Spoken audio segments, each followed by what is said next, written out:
Good afternoon, everyone. Thank you very much for being here today with us. And I would like to thank the Foreign Ministry for bringing us together for this interesting discussion.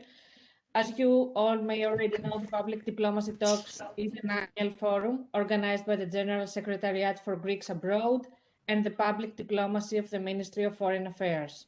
So today we have the second Public Diplomacy Talks, and we're going to focus the discussion on city diplomacy, which is becoming more and more relevant in an international environment where cities emerge as key actors. So we will see how much cities can play a role in forming politics and assisting national foreign policy. So before welcoming our panel, let's first watch a televised message from the Deputy Minister of Foreign Affairs for Greeks Abroad, Konstantinos Vlasis. Honorable Mayors, Secretary General, esteemed professors, dear friends. I would like to welcome you all in the Public Diplomacy Talks 2021. Public Diplomacy Talks was inaugurated last year in order to contribute to the public discourse on issues related to public diplomacy. Our primary goal is to provide a platform for a vibrant exchange of views and best practices on this dynamically evolving dimension of diplomacy. Public diplomacy constitutes the third pillar of Greece's foreign policy and plays a key role to our diplomatic imprint. During the last 2 years, the Greek government has managed to tackle effectively a series of challenges, with COVID-19 being the latest one. Due to the pandemic, it has become evident that in an interconnected world, collaboration and partnerships are necessary in order to overcome global challenges. Today's subject is greatly interesting and timely. We are very pleased that we are hosting international experts on city diplomacy, such as Lorenzo Granti and Sohila Amiri, as well as Antonis Karvounis from the Ministry of Interior. We are looking forward to learning from your knowledge and expertise about city diplomacy. We are also honored for the support of the mayors of Porto, Kyriot Ono, Athens and Ioannina to this event by sharing their first-hand experience about the initiatives and the expectations of the local administration with regards to establishing partnerships and synergies. Mayor Moreira, Mayor Gal, Mayor Bakoyannis and Mayor Elisaf, please accept our appreciation for your presence. We are looking forward to watching a fruitful discussion. Many thanks also to our moderator, Ms. Nektaria Stamouli, Foreign Affairs reporters at Athens News Agency and regional correspondent for Politico. Your contribution is valuable today. Lastly, I would like to thank each and every one of you who are participating in this online event. I wish you all a productive debate. Thank you. And now I'm going to ask the Secretary General for Greeks Abroad and Public Diplomacy, John Chrysoulakis, for his opening remarks.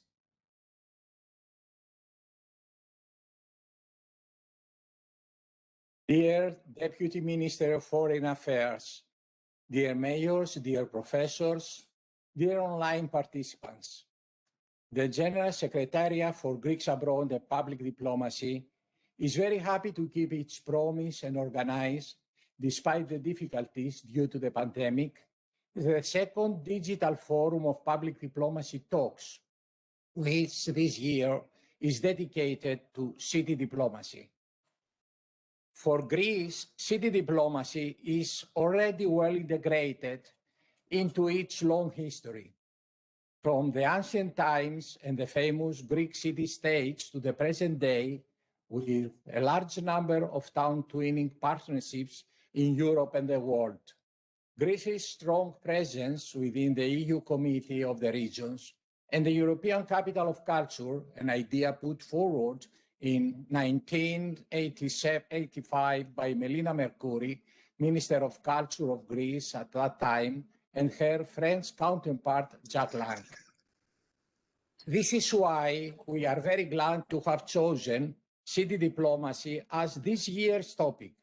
And of course, we are particularly honored by the participation of our distinguished guests. The first panel of our forum is hosting Dr. Lorenzo Granti, Ms. Sohila Amiri, and Dr. Antonis Karvounis.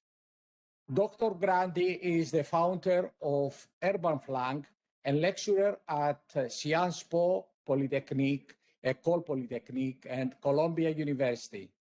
Ms. Amiri is a researcher at the University of Southern California, and Dr. Karvounis is the head of the Interministerial Committee for the International Partnership of Local Government. They will focus on the new globalized role of the cities with examples from Greece and abroad. Thank you so much, dear friends, for supporting this forum with your participation. Your expertise will be extremely useful to all of us seeking to understand the role of modern cities in the field of international relations. In the second panel, we will have the pleasure of hosting two parallel debates with 4 elected mayors who will inform us about their cities and how they work together. On one side, Kostas Bakoyannis, mayor of Athens, and Rui Moreira, mayor of Porto in Portugal, and on the other side, Moses Elisaf, mayor of Ioannina, Greece, and Israel Gal, mayor of Kiryat Ono, Israel. Dear mayors, thank you very much for participating. I'm so glad you were able to join us. Your rich experience will shed light on many aspects of your new role as agents of international cooperation alongside traditional players, such as the states or the international organizations. Many thanks also to the moderator of the panel, Mrs. Nectaria Stamouli, a regional Athens-based correspondent for Brussels Politico and a foreign affairs reporter of Athens New Agency. Finally, I would like to thank all of you who are now following this discussion online. Let us hope that next year's PD Talks will take place as a live event without all these COVID-19 restrictions we have been applying for the last 2 years. Dear friends, according to a quote by Wellington Webb, former mayor of Denver, the 19th century was the century of empires, the 20th century, the century of nation states, and the 21st century will be that of cities. How true is that? In the age of the globalization, are cities able to play a key role in international relations? Can the elected mayors be supported by city diplomacy in fulfilling the objectives of their mandate? And what is most interesting for all of us here in the General Secretariat for Greeks Abroad and Public Diplomacy, can cities, through the creation of global networks, have a substantial effect on the image of their nations? Can they help the official foreign policy of their countries by creating a climate of mutual understanding between peoples? Dear panelists, let's start debating. The floor is yours. Thank you very much. Thank you, Mr. Chrysoulakis. So, as Mr. Chrysoulakis said, we have a panel of distinguished guests that I think know the topic of city diplomacy better than most. We have Dr. Lorenzo Granti, who is the founder of Urban Flag and lecturer at Sciences Po at École Polytechnique and Columbia University. We have Ms. Sohila Amiri, researcher at the University of Southern California, and Dr. Antonis Karvounis, head of the Interministerial Committee for the International Partnership of Local Governments. And I would like to start with asking Mr. Granti. I would like to know from all of you, what are the functions and forms of city diplomacy that it has taken over the years? First of all, Mr. Granti will talk to us about Italy and France. Thank you very much, Nectaria, for this excellent question, and I would like to thank you. Of course, thank the Minister of Foreign Affairs, Deputy Minister Vlasis, and Secretary General Christoulakis for this exciting invitation. I'm very happy to share the stage with my friend Ms. Amiri and Dr. Carvonis. It is really an honor to be here. And well, your question is very appropriate. As Secretary General Christoulakis was saying, we are probably in the century of cities. And this is because the cities are exhibiting a series of a very strong capacity to act internationally, to establish a series of partnerships with foreign actors, mainly but not only other cities, in order to pursue their local interests and at the same time global values. So my perspective as a researcher focuses on my home country of Italy and my host country of France. And I have been seeing that those two countries have a lot in common, and probably, as we will see also with Greece, because they are cities that have for a long time benefited from a sort of a global visibility from different point of views, cultural, political, economical, and they continue to do so. Of course, things are a little different in terms of level of decentralization, political conditions, and municipal identity. But what I can say is that there is a series of three elements that have revealed to be extremely important in determining the success of this international action of cities is when you have mayors that are able to identify city diplomacy as a priority, as a political priority. This reveals that the whole functioning of this international action is much smoother, is much more effective, because you have the whole municipal machine that can support, and the internationalization acts as a sort of, I would say, enabler for the different priorities, political priorities of the mayor. The second element is the human resources, because it is a difficult endeavor. It is a difficult job to manage those international relations. And so those cities that are able to have professionals that have those set of I would say qualities that are shared with career diplomats in the Foreign Office, but also they know very well the specificities of the city and the limitations, of course, the legal limitations of the international action of cities. They success the best. And finally, another element that has been raised in those two countries, but I guess it is possible to see it as a paramount element for all city diplomacy, is in fact the importance of mayors and the municipal administration to share what city diplomacy does. It is still quite obscure for the most of the population. What are the concrete impact of this practice?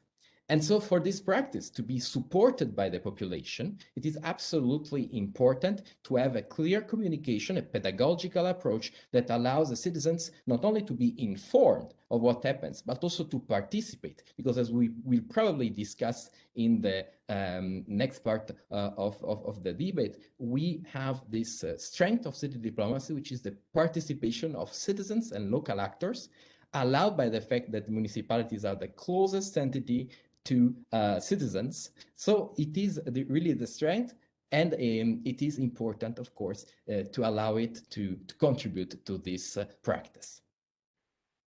Thank you very much. I mean, you laid out pretty well the strengths and the problems in describing city diplomacy, and we will go more into all of these next. I would like to ask Ms. Amiri about the forms and functions city diplomacy has taken in the US. Thank you for that great introduction, dear Lorenzo.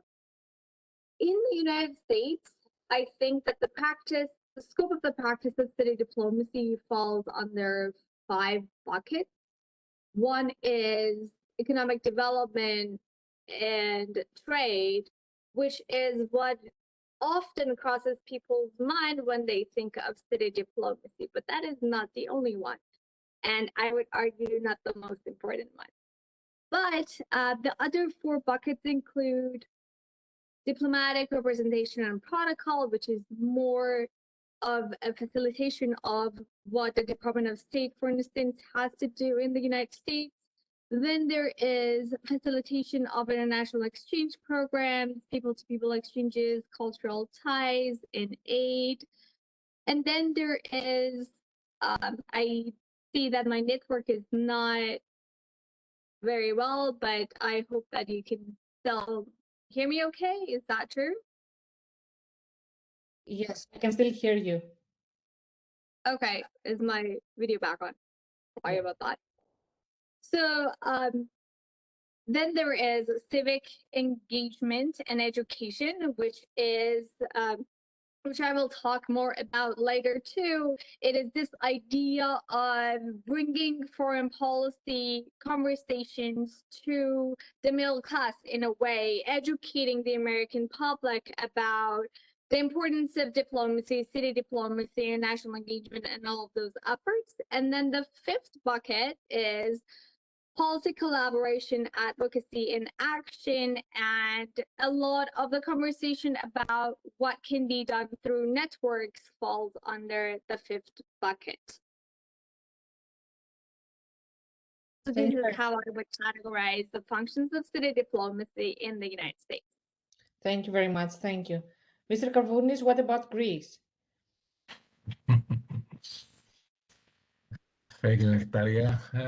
First of all, I'd like to give my thanks to Ministry of Foreign Affairs for this invitation. I think it's a very good opportunity to talk about city diplomacy afterwards, what happened during the pandemic and the COVID-19. So actually, I have prepared a presentation about what's going on here in Greece. I've been working on this issue and responsible for the national partnerships for local authorities for almost 16 years as secretary first and later on as head of the ministerial committee for international partnerships for local authorities. So I'll show you some slides about the state of play of city diplomacy here in Greece. I think this discussion about city diplomacy was took long. I mean, we should have talked about it earlier, I think, the previous years. But okay, never too late to see the state of play here in Greece, especially the last 15 years. So, first of all, I'd like to put international partnerships of local. Maybe one can say that these are the criteria for successful partnerships. It's not a recipe for successful partnerships, but I think this is a framework when we start talking about city diplomacy. The various forms of city diplomacy, I think that should focus on specific goals and benefits for all the parts, I mean, especially for local government. Another issue is through these forms of city diplomacy, one should, promote the country image. Also, as Lorenzo said, I think I agree totally with him that the people, the locals, should take a role in this issue. So city diplomacy should be a response to the specific needs of local authorities and the local population. Furthermore, one issue is to highlight the institutional forms of organization and financing, so as these forms of city diplomacy have a sustainability. And this is what we're lacking, sustainability in all these institutional forms of city diplomacy.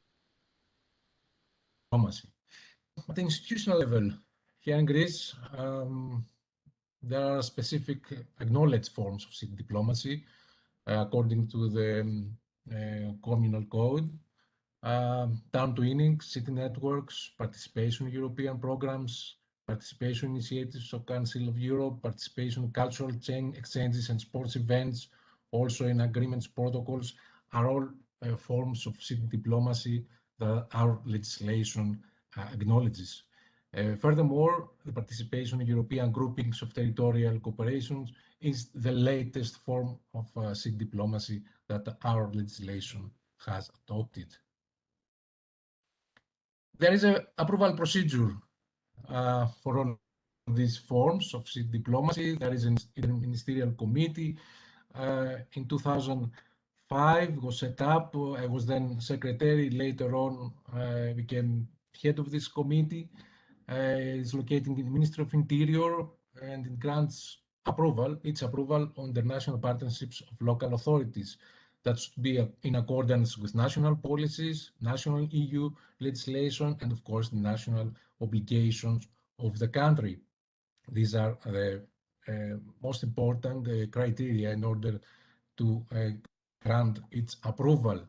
So there is a procedure. Our municipalities send their request to the Secretary of the Ministerial Committee, and then the Ministerial Committee, which is composed of representatives from Ministry of Interior, Ministry of Foreign Affairs, and the Central Union of Municipalities, gives its assent, positive decision, or negative decision. It's very rare for the last 15 years. In these cases, we require more details, more information from municipalities before we give our assent. What are the popular forms of city diplomacy in Greece? According to our data, our database of our committee, the most popular ones are the participation in European programs and, of course, town twinnings. We have plenty of experience, expertise, especially town twinnings. The first town twinnings in Greece we experienced then right after the Second World War. So it's a very old form of city diplomacy, and we're very good at that. More specifically, which countries are the main sources of partners, especially for town twinnings? It's very obvious, Cyprus and Italy. And Italy, I think, as far as I can remember, is the most popular destination for our municipalities, especially within the Europe for Citizens citizen program, 2007, 2013, and 2014, 2020. I think Italy was our favorite partner. Municipalities of Italy were our favorite partners in these programs. You talked earlier about the dimensions of city diplomacy, and yes, culture is the policy domain that we're very fond of as municipalities. Is the basis actually for town twinnings and later on tourism, and of course the Europe for Citizens is a very good reason to enter a town twinning agreement. A couple of best practices of city diplomacy here in Greece. It was very hard to choose from a large number of town twinnings. I picked up Piraeus and of course the pandemic issue. Piraeus and Shanghai were entered in a town twinning agreement in 2013. So during the pandemic, the municipality of Shanghai sent Piraeus 20,000 masks in order to show their solidarity, and that's the basis of town twinning, solidarity. Another best practice of city diplomacy, yes, previous decade, 2008, I think the city of Amarousion exhibited the most successful city network, not only here in Greece, in European level. Actually, they were praised from the European Commission for this initiative. And a network consists of 12 cities from various European countries and focused mainly on innovations in local government. A third best practice in terms of sustainability, I picked up the cases of EGDCs, Sanfictioni, and Evxenipoli. Why I did this? Because these two EGDCs were former city networks in the 90s. So we see here the practice of sustainability. The European groupings of territorial cooperation was a means of, providing the guarantee that this city network will last for many years, even in this institutional form of EGD.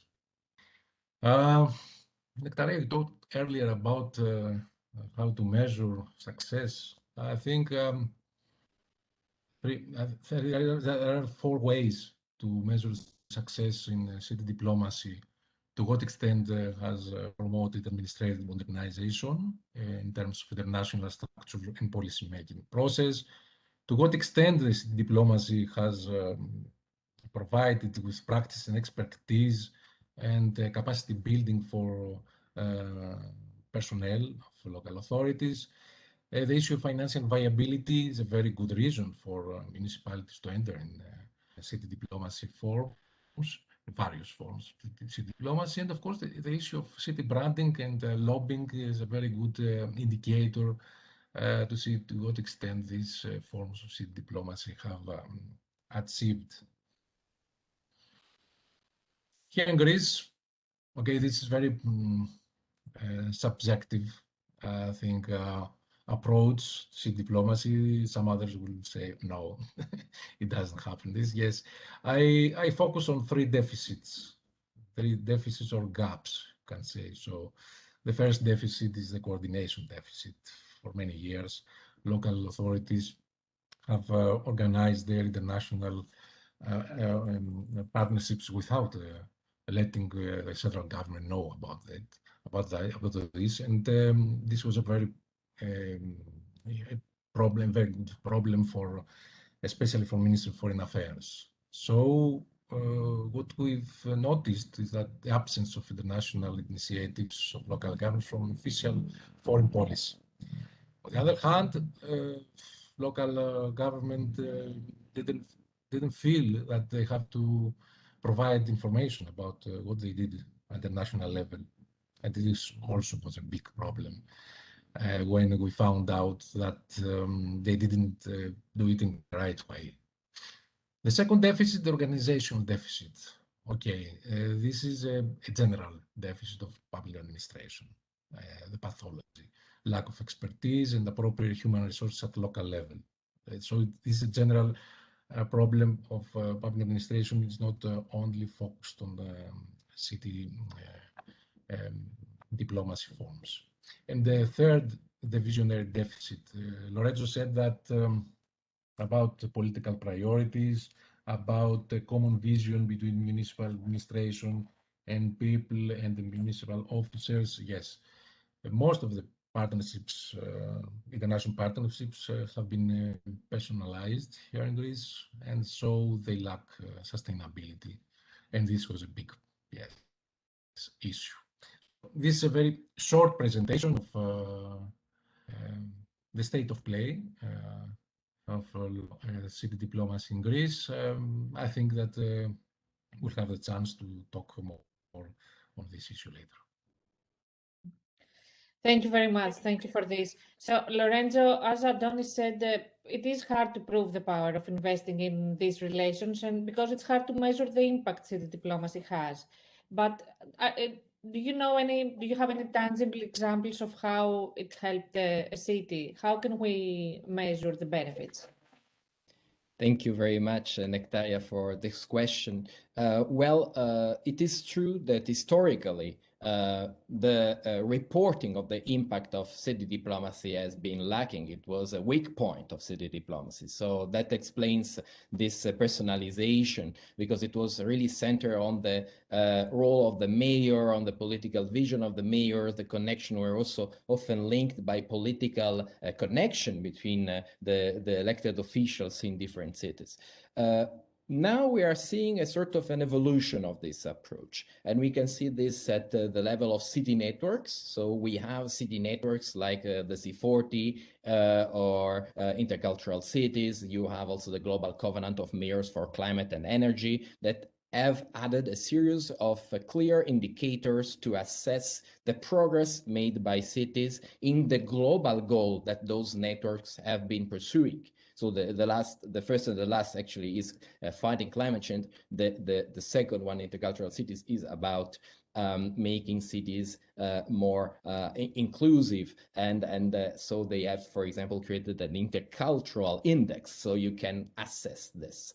Same thing for international project, because beyond the twinning agreements and city networks, there are also short or middle term projects, and those projects for Greece, France, and Italy, they are a big share of them are financed by the European Union.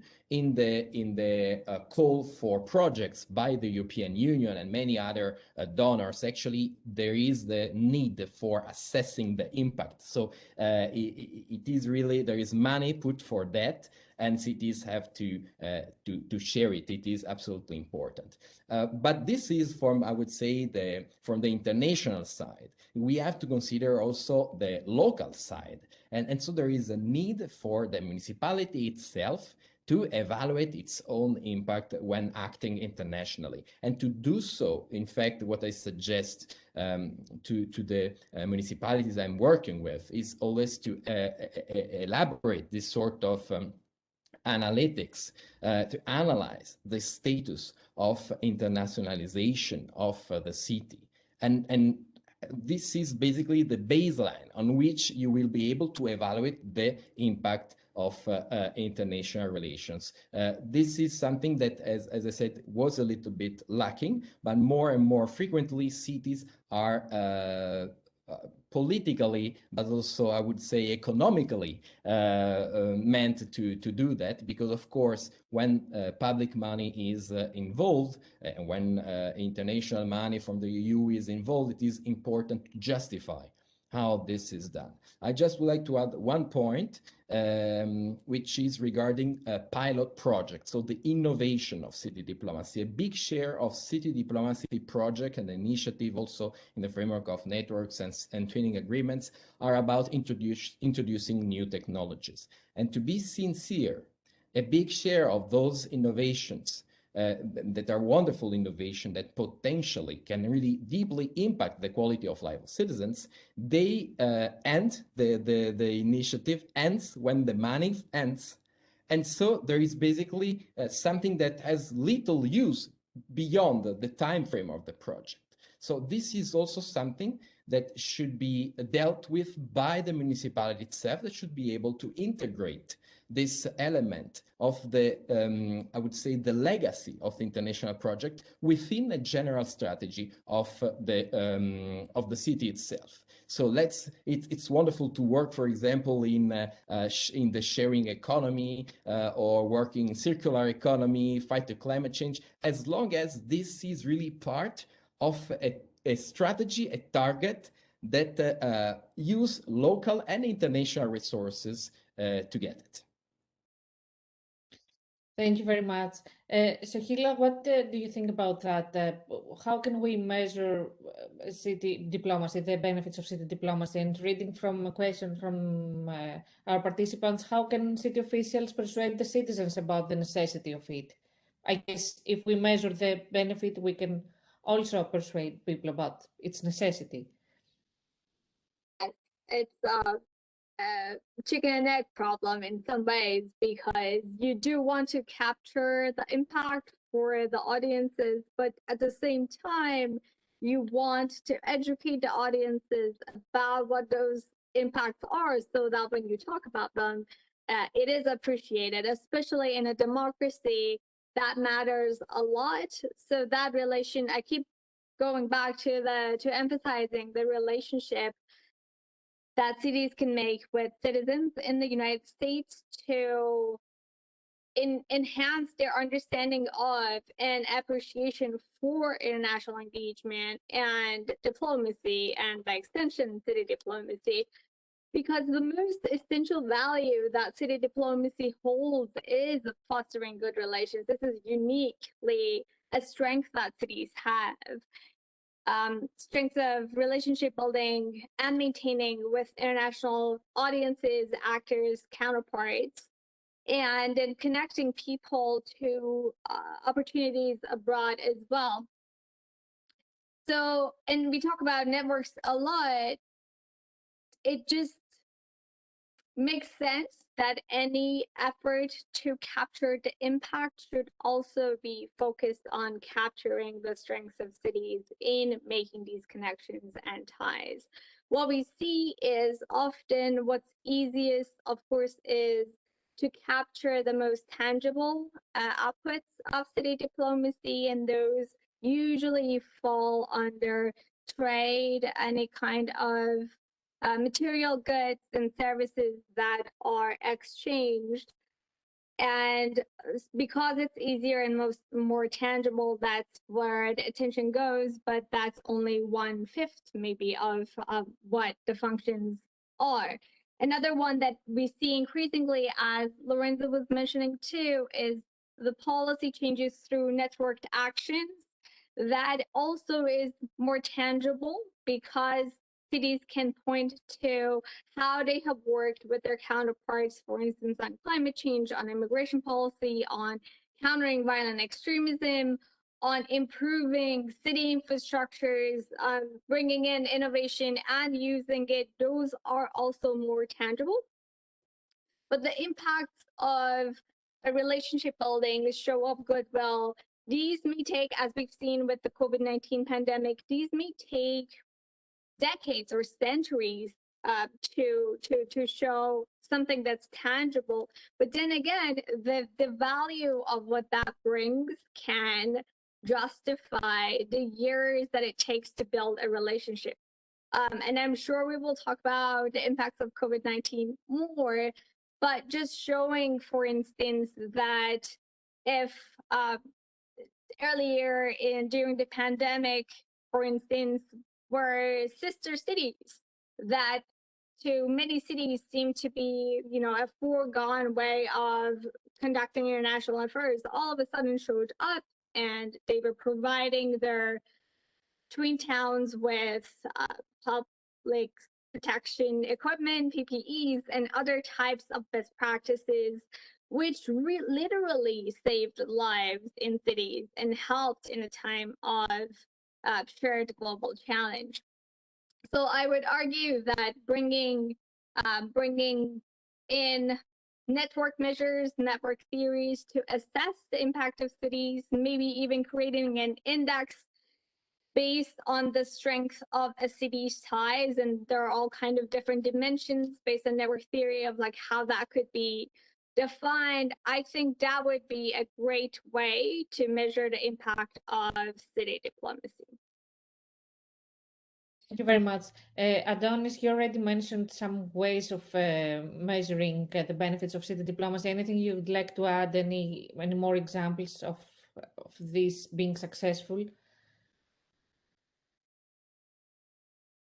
Sorry, was that a question to me? No, for Mr. Karvounis. Got it. Can you hear us? Okay. We can't. Now, probably he can hear us. Okay. Now, Lorenzo, as Sohila mentioned before, city diplomacy has been affected, as pretty much everything in our lives, by COVID-19. How has city diplomacy been affected, and if things have slowed down, or were there any areas that it actually flourished despite the pandemic and the lockdowns? Well, first of all, I would like to say that the pandemic of COVID-19 is really an urban crisis, with 90% of COVID cases registered in cities. And this will have, of course, a long queue of consequences. not only health consequences and unfortunately a very heavy death toll paid by cities, but also, of course, social and economic consequences. So cities were so hardly hit, they knew from the beginning they had to react. And I have to say that is particularly inspiring the way cities have been able to react to this shared challenge. At the same time where the United Nations and the European Union were calling for solidarity and cooperation, cities did the same, and in a very pragmatic way, in a very cooperative way. Of course, COVID-19 impacted the traditional way of doing city diplomacy because it was with the block of travels of course, many projects, many initiatives had to be stopped or suspended. But at the same time, through the technology, through the internet, as we have all had to learn, those of us who weren't particularly technological had to become the same thing for cities. They were able to use technology to connect with each other. And they had the first, from the beginning, sharing of best practices. And this was helped by the fact that the pandemic had some sort of progressive movement, from east to west, giving the fact that cities that were hit the first were able to give information, provide insight to cities that were not yet hardly hit. And this is, for example, what cities in northern part of Italy, the city of Bergamo, the city of Milan, those were the first big Western cities to be hit extensively by the crisis. They were able to share what that meant with other cities in Greece, France, the US, and so on. So the sharing of best practices actually led to more than 60 platforms where those web platforms, of course, where those best practices are put at the disposal of every municipal administration that finds them inspiring and useful to adapt and to use them. Then, of course, you also have the concrete solidarity with the gift. Antonius was mentioning it, the gift, for example, from Shanghai to the Piraeus, same thing with many twinning agreements. And this took somehow also a very new way, because you had, for example, Italian cities that are not considered usually as a developing country city, of course, that received the help, including financial help, symbolically speaking. But of course, for example, the city of Frankfurt, which is a sister city of Milan, sent a donation to the city of Milan at the hardest of the crisis to support this. Same thing for the masks, that actually in the first part were the European municipalities to send it to Chinese municipalities, and then they reciprocated. And in fact, there are studies that show that those who received, of course, helped the reciprocated immediately. Of course, there is a high level of correlation. And the same has been seen also in development aid. We haven't yet mentioned a lot this component of city diplomacy is still a very important element. And so you have municipalities such as Paris or Barcelona that in the middle of the pandemic decided to put some money to support those cities that in the developing countries that were particularly struck and particularly weakened by this virus and had the fewer means to fight it in terms of communication, in terms of protection material. So you had also this sort of very concrete generosity that allowed to see a concrete impact of city diplomacy. Thank you. So, Hila, what happened in the US during the pandemic to city diplomacy in the US? A lot of what we just heard was true for cities all over the world that did participate in city networks to share best practices, to give and receive aid. So I think early on, for instance, the city of Los Angeles, the mayor was the chair is the chair of C40, but they quickly with other members turned the conversation to focus on the COVID-19 crisis, sharing best practices, a lot of solidarity, and sharing of equipment as well. So that is the highlight. But because we already discussed that, I will talk about the other impacts that COVID-19 had. One was showing the vulnerability of an office within the city that that has a job to conduct city diplomacy, because that is a precarious value, because that is something that may not always be appreciated. And when the budgets were cut, we did witness that a lot of the cities or offices in charge of diplomatic engagement, global engagement, had to cut down staff number. It showed the vulnerability of the structure that some of these offices are built on. Some of them, the budget that came to support them came through tourism only, or mostly through tourism. And of course, COVID-19 did stop that for a while, challenged tourism. And so this just raised the point that if city diplomacy matters for national security, and I and others argue that it does, then how can we think of making the structure that supports this practice more sustainable, more resilient, more robust?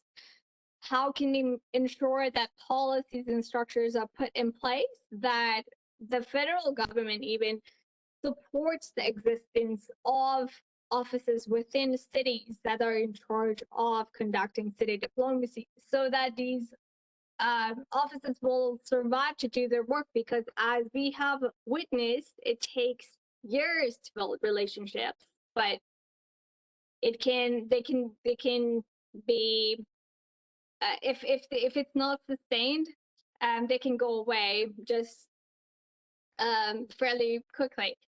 And if that's something that we cannot afford, then maybe we should think about how we must make these infrastructures more sustainable. So that was one big takeaway for city diplomacy in the United States, is making sure that these offices can be sustainable throughout and supported. Another one that was interesting, I thought, was to show the role that these offices play in maintaining communication with the consular corps. A lot of cities are home to consulates from other countries and the diplomatic missions. So when the pandemic happened, a lot of the communication had to happen with the diaspora. A lot of this sharing of best practices, people's participation mattered, the information that the public had mattered, policies were different between the host country and host city sometimes, and that of the home country. And so a lot of this communication was crucial, and that happened through the consular corps and with the help of city offices of international affairs. Otherwise, this communication would have been a disaster.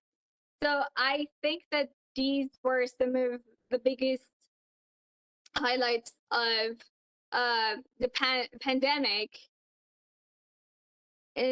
forcing us to think about policies that need to be put in place to make the practice of city diplomacy more sustainable in the US. Thank you. Adonis, can you hear us? Yes, I can hear you now. Sorry. No worries. What has happened to city diplomacy in Greece during the pandemic? Look, I think the pandemic showed the boundaries and the limits of the power of the city's powers. I think that cities had a limited capability to coordinate procurement among themselves amid shortages of personal protective equipment, other necessary material. Okay, Lorenzo said about Barcelona, Paris, Milan, Amsterdam. Yes, they requested direct access to structural relief funding, circumventing national sign-offs. But in most of the cases, I think the COVID crisis had highlighted cities' dependence on state provincial, national governments to standardize norms quickly and effectively, even in the United States, I think. So here in Greece, we had, I said, I talked earlier about Piraeus, also Patra. I think they exhibited solidarity and exploited their relationships with other town-twinning cities abroad. But I think it was a crisis that indeed showed the limits of city diplomacy and the need. I think that it gave us a very good understanding about the need of that the municipalities should reorganize themselves internally. You talked earlier about best practices. I think the best practice in city diplomacy is how to engage the locals in all these initiatives, because they actually feel that they are not part of these initiatives. So it's a very big issue for the cities. For instance, in the case of town twinning, what I say to our colleagues in municipalities that they should set up a town twinning committee, and this committee should be composed of locals, not just of elected representatives. So this is a very good example how to engage, with the local population and show them that yes, it's something that they should invest for their own good and for the in order to achieve better results for local needs. And I think all these initiatives should start from scratch. I mean, they should take into account what the locals say about all these things. Another issue here concerning the best practices to distinguish between the various forms of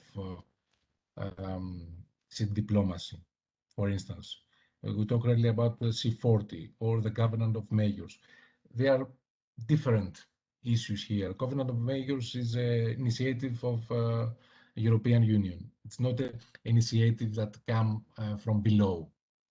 C40, it was initiative indeed that came from below. So what I'm saying is that we should be very careful when we're talking about best practices. We should focus on the foundations, on how it started and to what extent this initiative have taken into account the local opinion. Thank you very much. Thank you. Lorenzo, what are the government structures regarding city diplomacy in Italy and in France? Is the framework suitable for it to advance, or are there still bureaucratic hurdles that could be, resolved and make it easier? Nectaria, the situation is quite different in France and in Italy. Starting from Italy, I have to say there is a strong international tradition for cities. This is also historical. As you know, Italy was divided in many different parts, and cities that might have quite a middle-sized population actually previously were independent, such as Parma, for example. It was a duchy, so it was the city of Parma is somehow heir of this tradition. Same thing at an even bigger extent for cities like Venice, Genoa, Naples. That is this long tradition of being somehow representative of big trade routes, political routes, cultural routes. So cities in Italy, they are naturally driven to act internationally. In terms of structure, Italy has quite a light framework of the international action. There is a coordination given to the Minister of Foreign Affairs. There is a very similar procedure to that of Greece for the authorization of international activities. The only difference is not an interministerial committee, but is actually the presidency of the Council of Ministers that actually directs. But the procedure is very, very similar. for the authorization. I'm very glad to see from the figures that Italy is a #2 partner. I'm very, very happy for that. Of course, I can see the reasons, of course. Apart from that, you have the financial support of the Agency for Development Cooperation of Italy, AICS, that offer grants to cities and as well as other local governments acting internationally.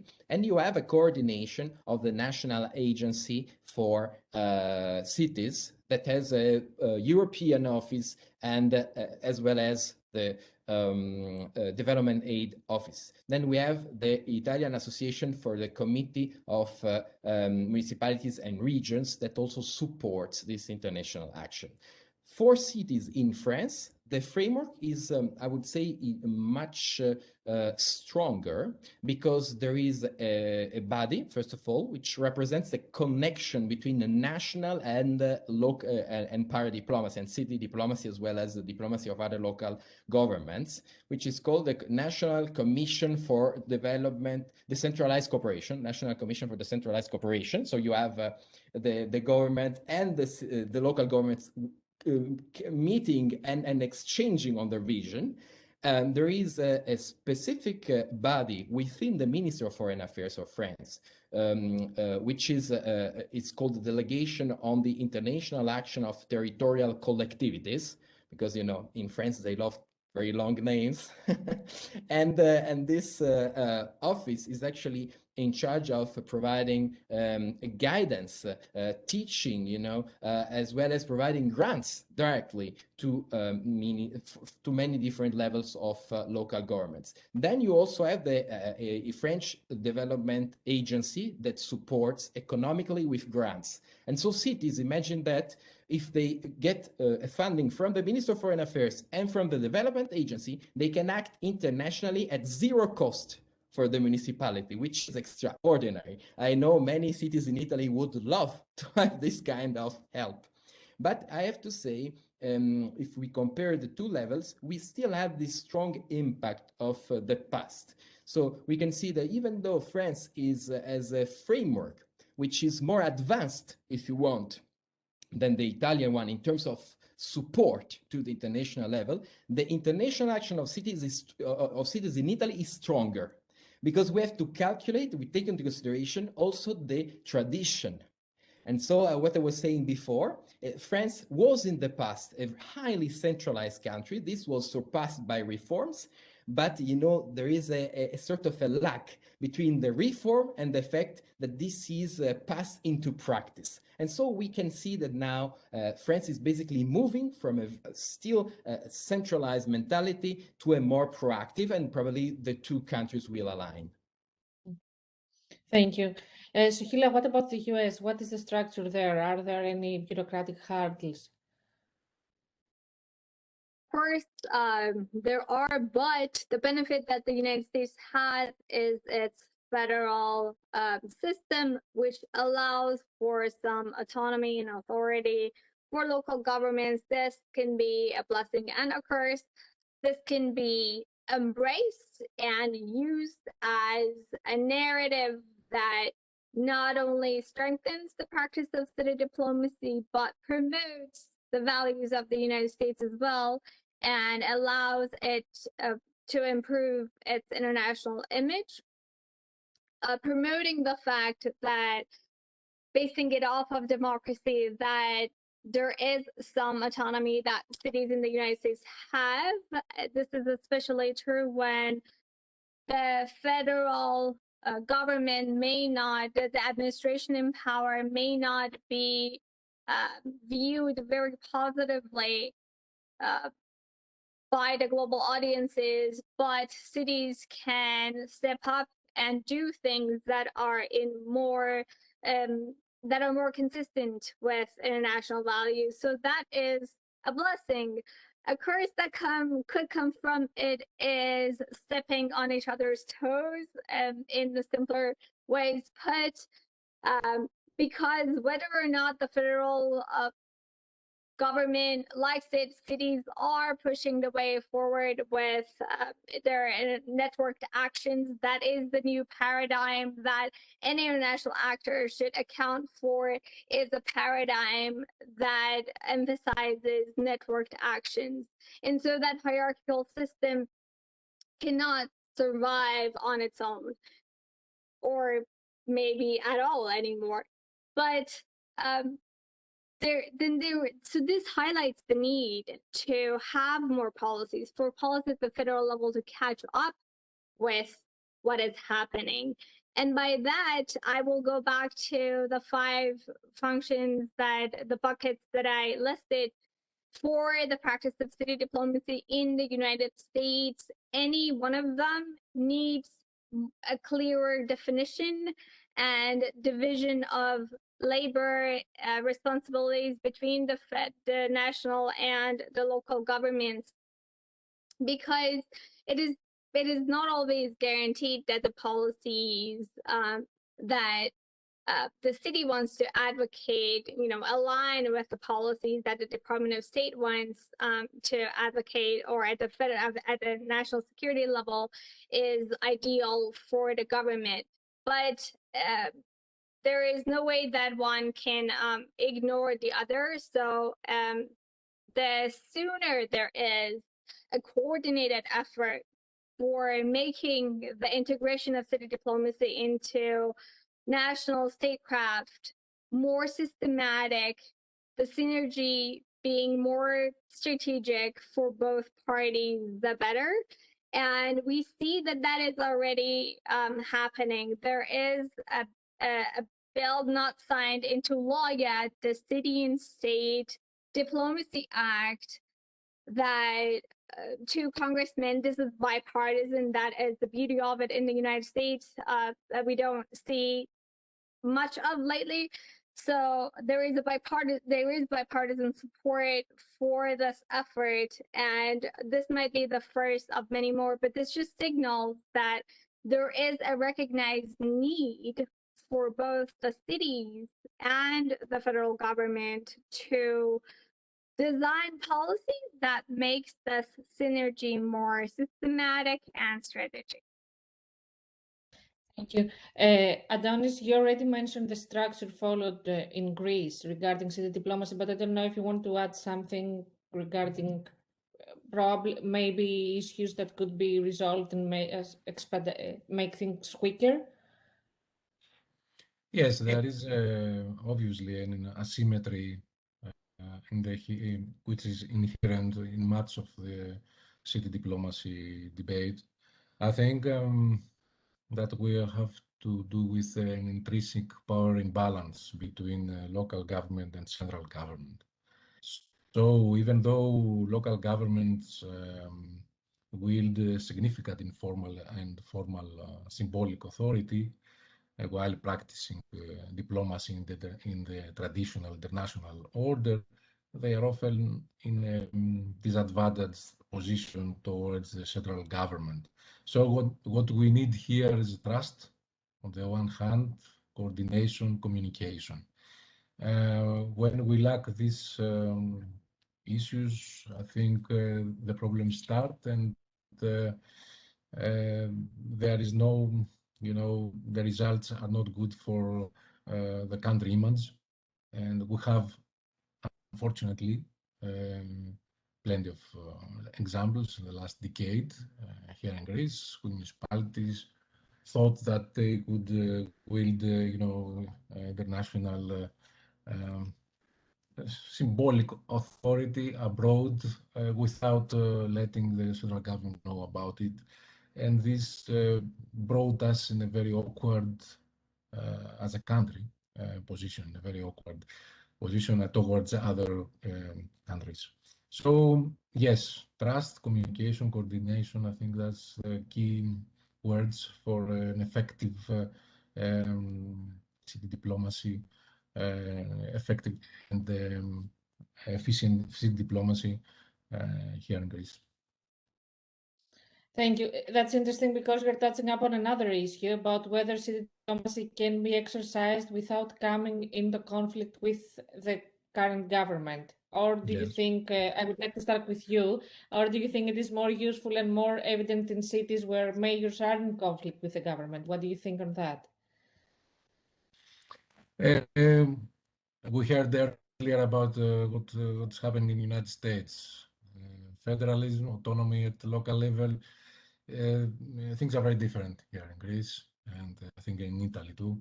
They don't, enjoy the local government such an autonomy as in the United States. So there is an issue here how to coordinate the priorities of official foreign policy and the local priorities. We talked earlier about the personalization of city diplomacy initiatives, and this has nothing to do with the official foreign policy. So, yes, the good scenario is that mayors and elected representatives have a very good relationship with central government. But otherwise, what they do is just for their own good, but not for the good of their locals or their country.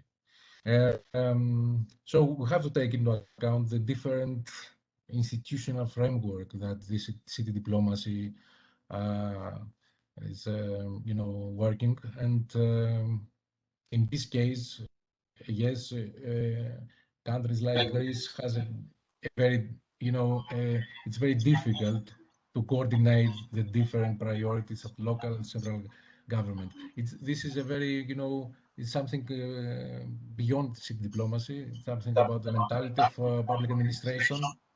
So we have to face this pathology of public administration to work in cooperation, with other stakeholders. So it's not, intrinsic problem of city diplomacy. It's a general problem, I think, of public administration in general. Indeed. Lorenzo, what do you think? How can city diplomacy be exercised without coming into conflict with the current government? Well, this is tricky, in fact, because it is true that one of the shinest visibility of city diplomats in chief, if you want, that are, or city ambassador, who are mayors, are in fact when you have cities opposing the national government.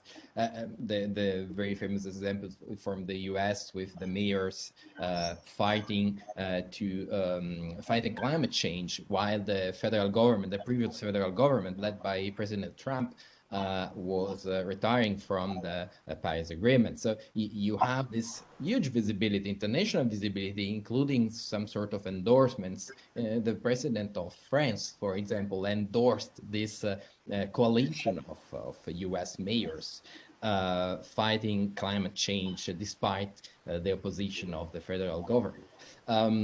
Another example of that is from Italy. Are mayors opposing the policies from the first Conte cabinet with this very famous decree that prevented the asylum seekers from accessing a series of basic services. And mayors, such as in many cities, and probably the most famous one was the mayor of Palermo, Leoluco Orlando, who signed himself the decision to allow these asylum seekers to access this, believing that this kind of law, which is about an issue, migration, which is purely in the regulation, purely national, of course, was conflicting with the constitution and the respect of human rights. And he was right, because the Constitutional Court of Italy gave reason to the mayor and canceled the law, the national law. So he was right. And you see, there is this huge visibility. But I have to highlight that those are extraordinary situations. And I totally understand, and actually I personally agree with those two examples of mayors opposing national policies. But what I believe, it is always important to take in mind that city diplomacy is not something to be intended as an opposition or an alternative. It works and can work actually at its best when it is done in an approach called the multi-level approach, meaning that there is a coordination between the level of government, starting, of course, from the national one, but also the regional, when the countries where you have regions, departments, counties, and so on, working to the city, and finally to the citizen itself. So there is sort of link of willingness that allows to, in a participatory way, to share the creation, share the responsibility of the goals, and go towards that goal together. This is all the more important now because, as Antonios was mentioning, there is a huge burden on municipalities from the COVID-19. On global terms, 15 to 25% of revenue loss for municipalities worldwide. Of course, there will be countries who are suffering more and other less. But there is this big burden, and where this money can come from, if not from the government, of course. Municipality will have to cooperate and work also in the international stage together with the national government, and in particular for those shared challenges of our humanity, such as climate change, migration, violent extremism, digital transition, and so on. So we really, I personally hope that there will be a strong alignment, because this is the way the international action is the most effective. Shakila, what do you think about that? I mean, indeed, the US is, I think, has the most famous examples internationally of city diplomacy opposing government. What do you think? Is it more useful or more evident in cities where mayors are in conflict with their governments?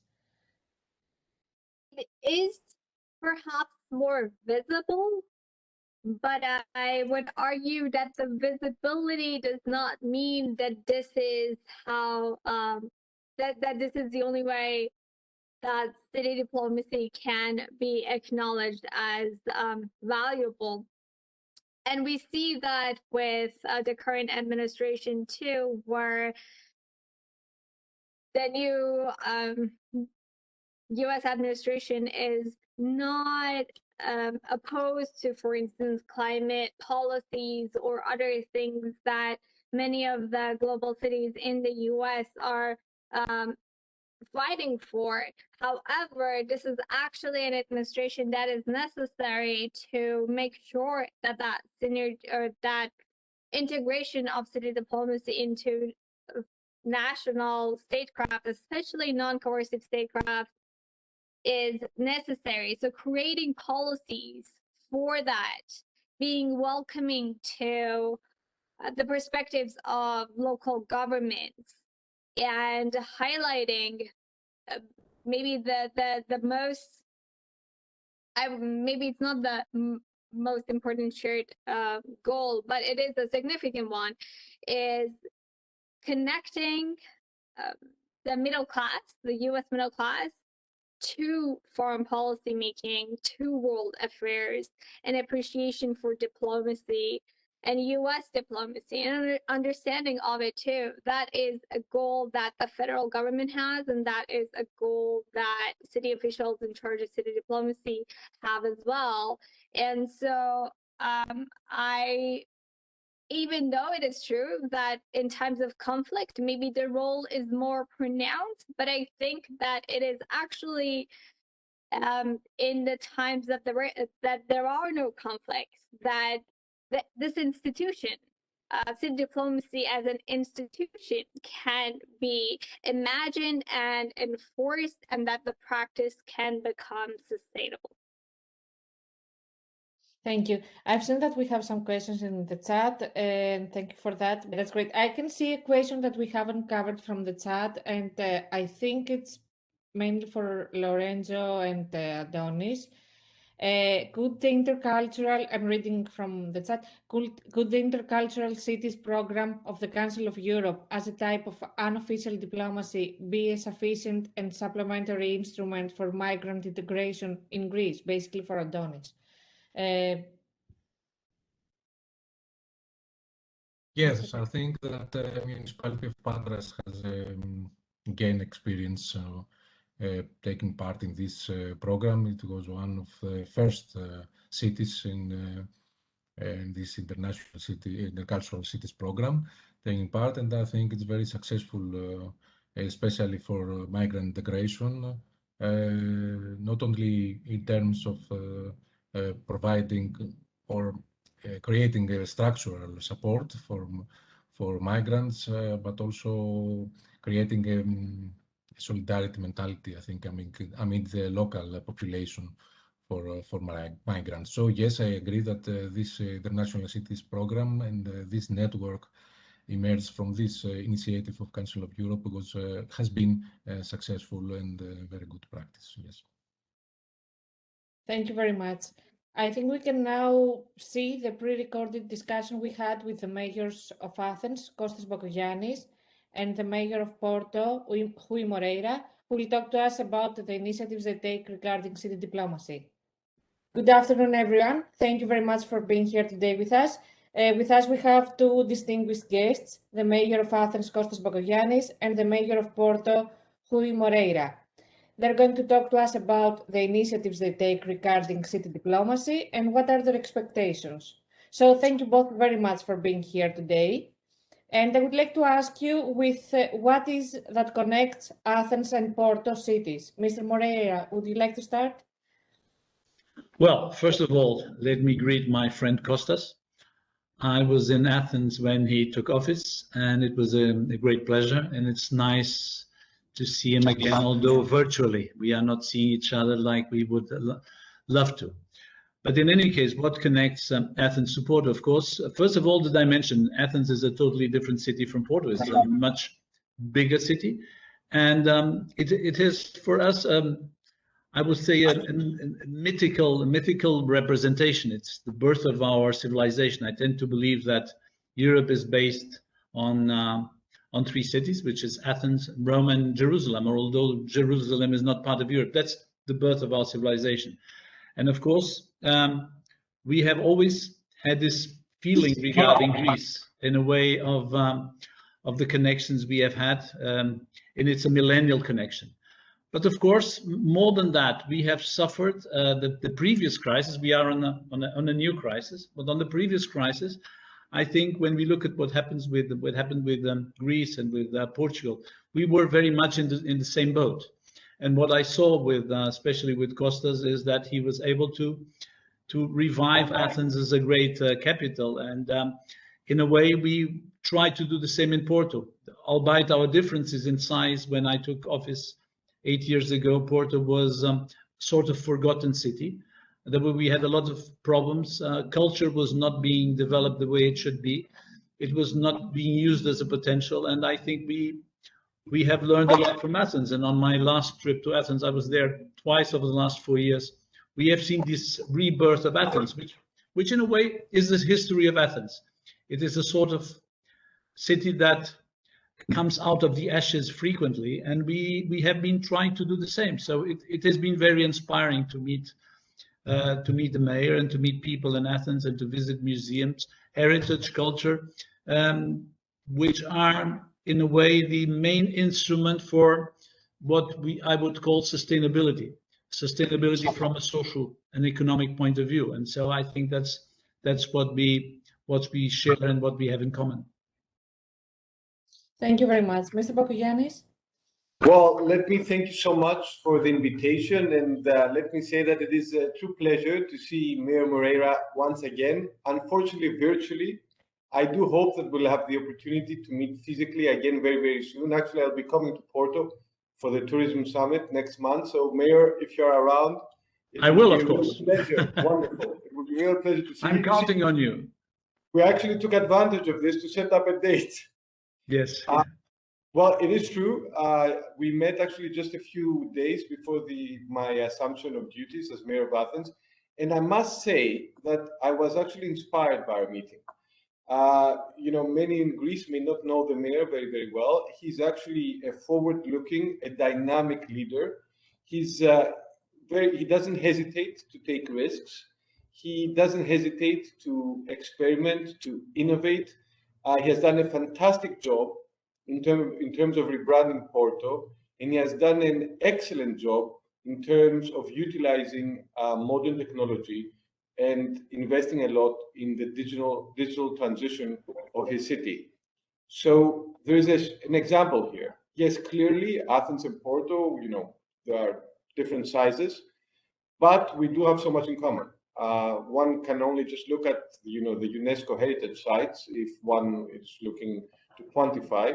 But even if you look at our shared history, our shared traditions, our shared culture, there's a lot to be said about the Mediterranean. And of course, as the mayor, I think, very correctly pointed out, we do share common experiences. Unfortunately, we went through the financial crisis, Portugal and Greece, Greece and Portugal, Athens and Porto, Porto and Athens. But both of our nations and both of our cities came out of this crisis, I dare say, stronger, with our democracy deeply embedded, our institutions strong, and having isolated populists and extremists. Now, that is not something to be underestimated. There were times, I think more so in the case of Athens than in the case of Porto, when we resembled the Weimar Republic. And yet, here we are, we stand strong, we stand tall, and of course, this is not thanks to the mayor. I mean, we have to be very, very clear, at least in the case of Athens. Maybe it is in the case of Porto. It is thanks to the spirit of the city, especially thanks to all these communities of young and younger people who never gave up, who never surrendered, who never compromised, and who are the ones who, despite the pandemic, right now as we speak, are actually dreaming of a better city. So yes, we are different, but at the same time, we are united. That's, I think, the spirit of city diplomacy. That's a true European city, and that's what actually brings us so close. Thank you. City diplomacy is indeed very promising, a very promising model, but I would like to know, I mean, has the pandemic slowed things down regarding progress on this front for both of you? Mr. Moreira. Well, it has, of course. First of all, we shut down the city before the country decided to shut down. A few weeks before, because we have a lot of commercial relationship with Italy, and early March last year, we were hit very hard in the city. We had a lot of cases in the city. So I decided to shut down the city before the national government decided to do it, because the situation in Lisbon was different. And of course, during this year, we have suffered significantly. First of all, tourism, which is so important for our city and which we had been developing since 2013, stopped completely. Suddenly we had no tourists in the city. The city was shut down. People were working from home. We had to close schools, which was terrible, because for parents who still needed to work, to have the children at home was extremely difficult. To have people, to take care of the concerns of elderly people. We had a lot of cases in elderly people in elderly homes. We had to really involve all the instruments we had in the city to be able to survive. It was a fight for survival. And, it's the good thing really was that the city understood that it was necessary to stop. It was necessary to refrain from having any contacts. The population was actively engaged in this fight against the pandemic. And when we look at it today, we are in a very good condition in terms of the pandemic itself. And now what we have to do is slowly starting to look again at what are the promises. The good thing is, when we look at the city revenues, we had a fall in the reduction of the revenues of the city, like 16%.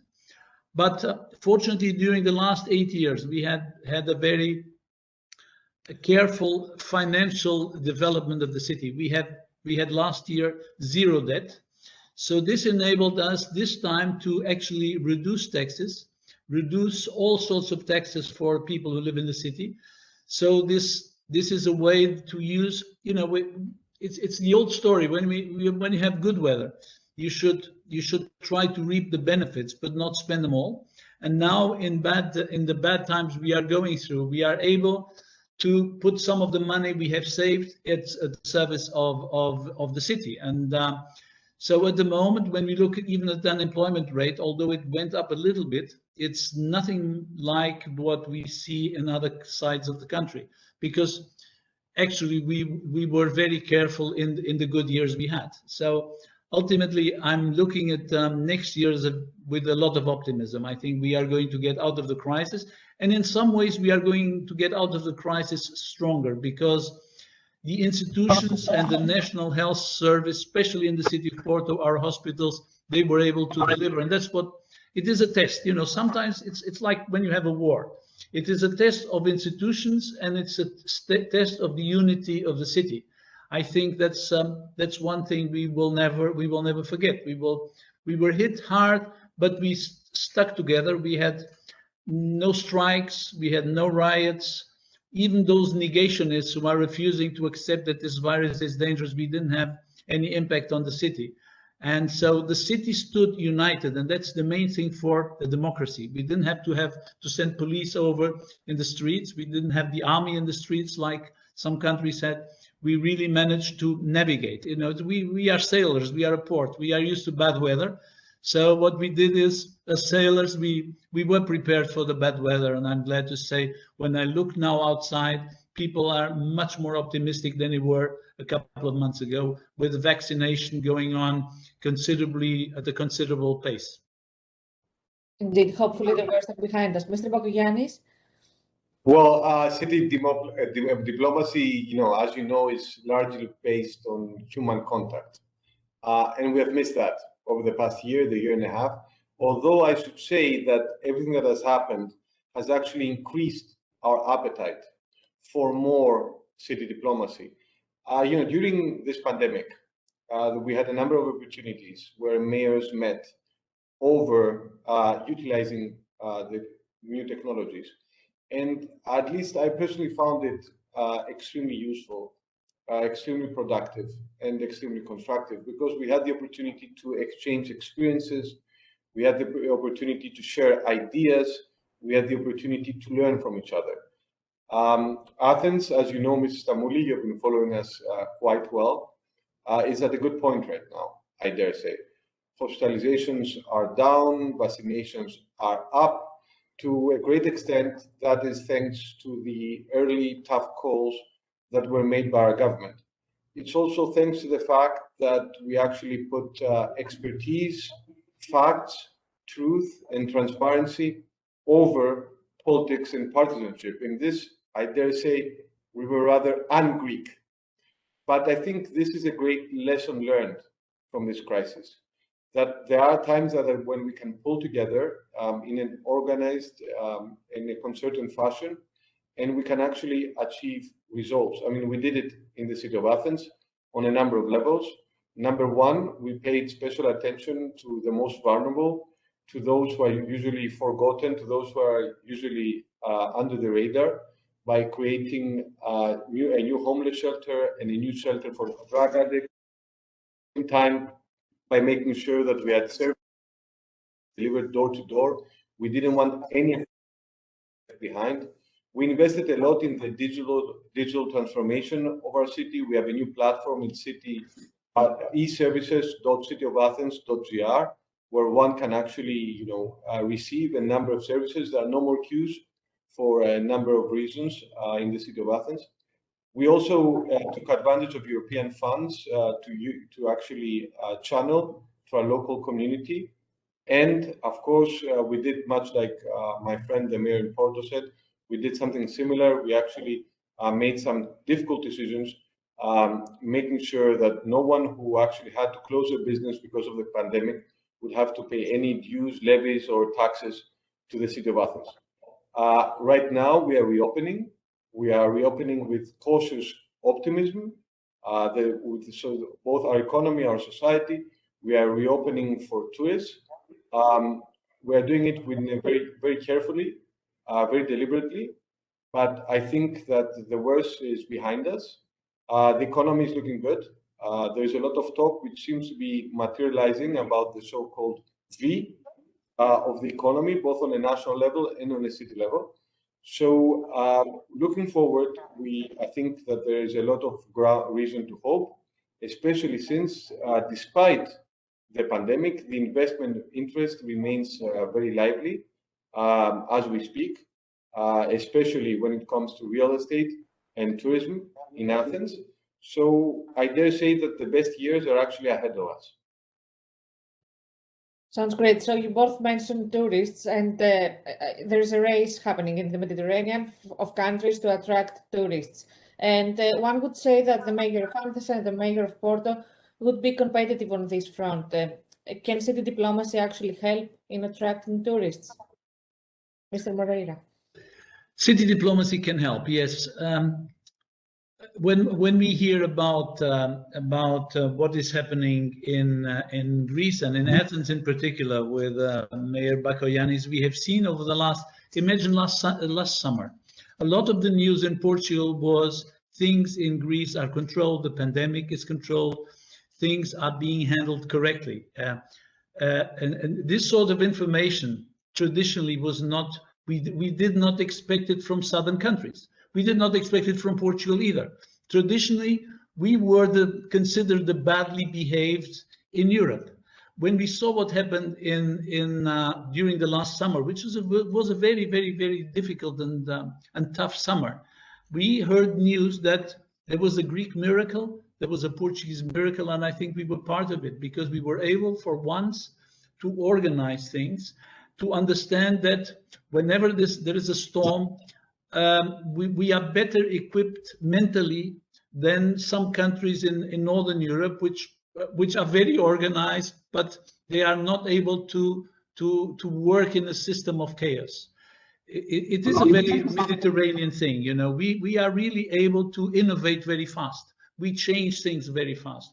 I give an example. When everybody was trying to grab ventilators, March last year, I had made contact with Shenzhen, and which is a twin city of Porto, and we were able to ship ventilators to Porto, and then from here distribute them through our hospitals, also to neighboring cities, and even to Africa. We got ventilators. Imagine, we got ventilators from China arriving here by airplane, and then we distributed to some hospitals in Portugal, but also to hospitals in Africa. So this showed that we were, at the time when the French and the Germans were struggling for those equipments, we were able to do it. So I think this is, in a way, it shows the importance of city diplomacy. The things we had accumulated with China, we were able to grab equipment, also masks, which were unavailable at that time. And still we were able to distribute to countries with whom we have special connections, like Cape Verde, which had been my last visit last year. So in a way, I think Southern Europe has shown that we, whenever there is a sort of uncertainty, we handle uncertainty better than other countries. And this has been very clear in the way foreigners are looking at our countries, also in terms of real estate. What we found out is during this crisis, the price of real estate has not gone down. On the contrary, what we see today is in Porto, in the city of Porto, but especially also in the countryside around, farms and things like that, they are being looked very carefully by people who really think that Portugal and the north of Portugal was a very good example in the way we handle the crisis. So that's, as Mr. Bakoyannis was saying, this is our hope that the best years are yet to come. I think the best years in that sense are yet to come, when we showed that we could rule our cities, rule our countries with freedom, and yet with the necessary civic authority. Whereas other countries, they concentrate on the authority of the state. We worked very much on civic authority, and civic authority is the basis of cities. It is again the basis of ancient Athens. We were able to organize ourselves, and I think that was an extremely good example. And I read a lot of articles about what was going on in Greece, and of course about what was going on in Portugal in the foreign press. And sometimes they were actually so surprised that we were able to handle it the way we were handling it. And in a way, that is the best sort of target we have, is when people look at at us and they say, oh, it's not only sun, it's not only the gastronomy, it's not only the food. No, these are countries where we can live, where we can invest, and where we can rely on the government to work. And I think that's the best example we gave. Mr. Bakoyannis? Well, I mean, I fully subscribe to everything that my colleague said earlier. Let me just say this.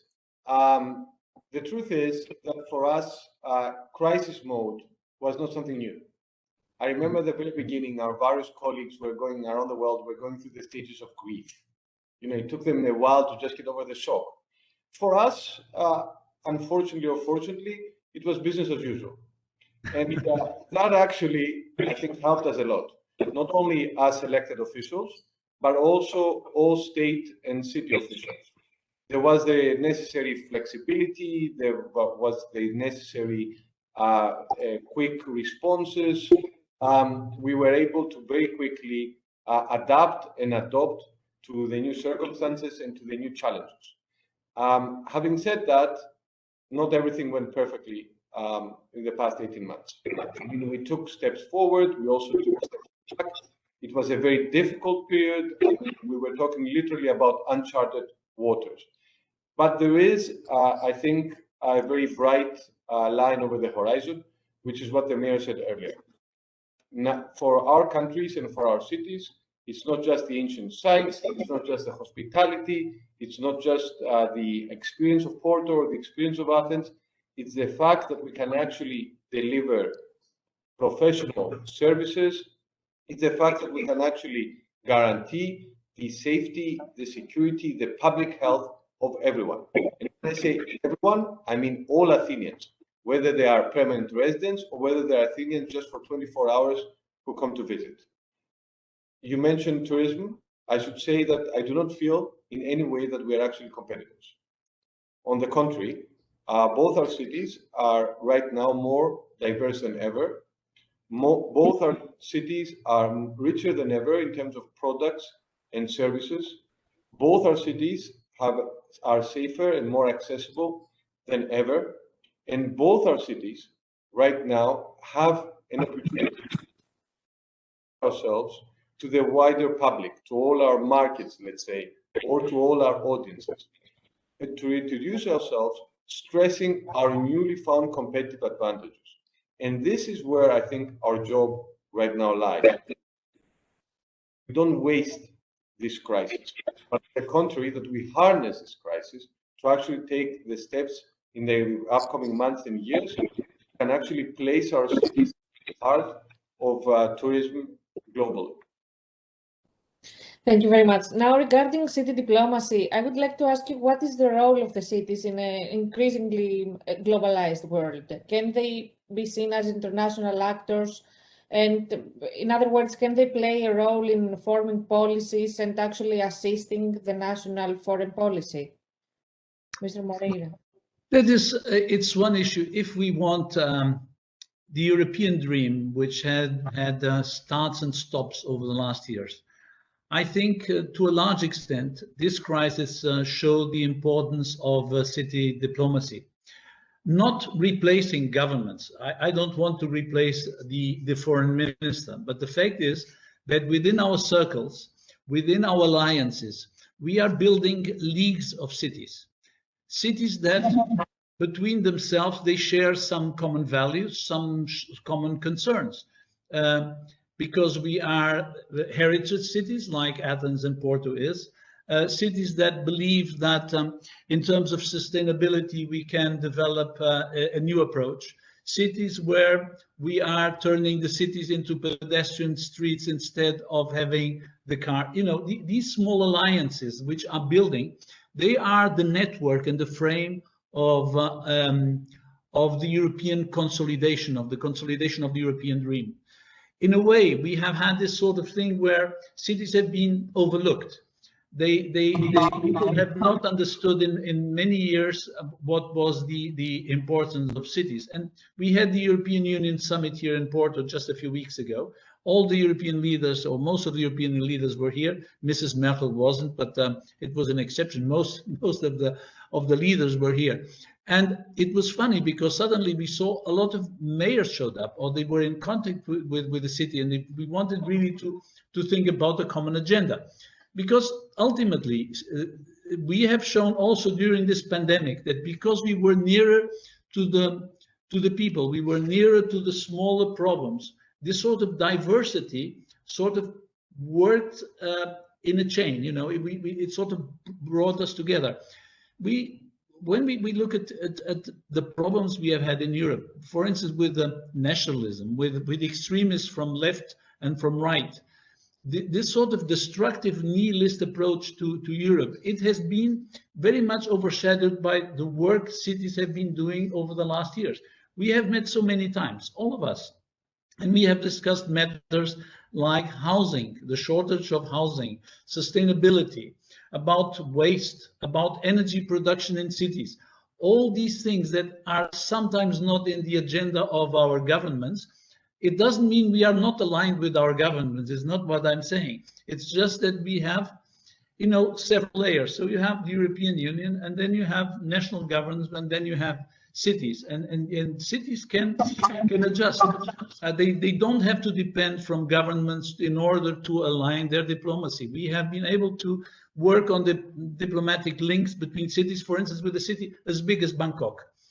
It is for us very important because we have discovered that Portuguese heritage in Thailand has been overshadowed and forgotten by our government, and we have been investing there. And of course, whenever we tell this to our government, they say, "Oh yes, please do it. You know, it's good. It's good that you do it." So in a way, it's a bit Schumpeterian. It's small is beautiful. Cities have this sort of possible impact, and then of course, a city like Athens has a fantastic name. You don't.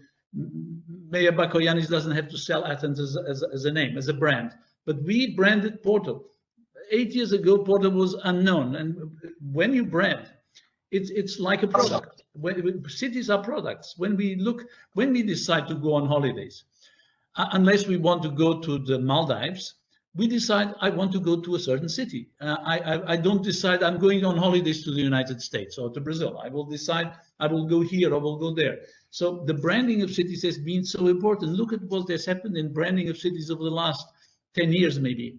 It's totally different from the past, where most cities, they did not have different approaches. And we are trying to fish the best fish out of the water, but that doesn't make us competitors. On the contrary, it means that by sharing experiences, we are better fishermen. You know, it's because fish is there. It's just there to be grabbed. Indeed. Mr. Bakoyannis?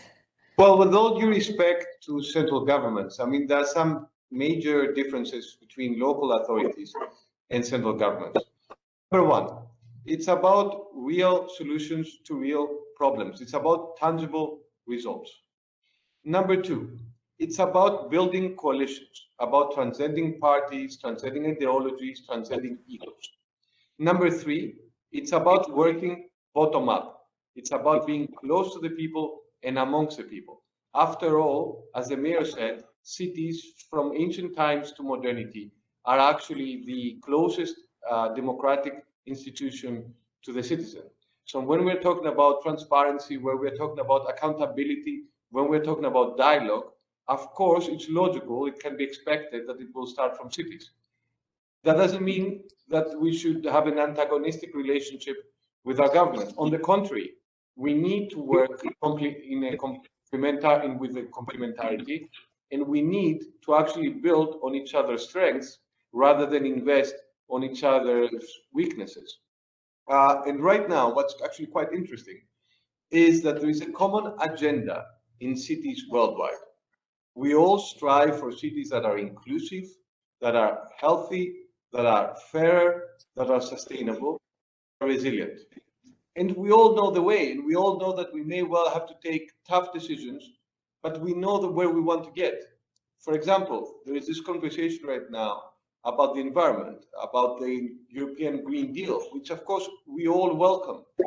But 70% of CO2 emissions around the world come from cities. So by definition, if you want to be practical, if you want to be efficient, you have to involve cities to actually be able to improve the quality of life of our citizens. In the case of Athens, 70% of CO2 emissions in the city of Athens come from cars. So by definition, that means that the road is very clear, that we need to start designing cities around human beings and not around cars. Now, these are things that we're all engaging with. These are issues that we all struggle with. And this is where city diplomacy is important. As long, and I know that the mayor agrees, we define city diplomacy not as political tourism, not as, exchange of visits and of gifts and empty twinning documents that mean everything and nothing at the same time. As long as we are very goal-oriented about where we are and where we want to get. That is what we've been trying to do in Athens for the last 2 years.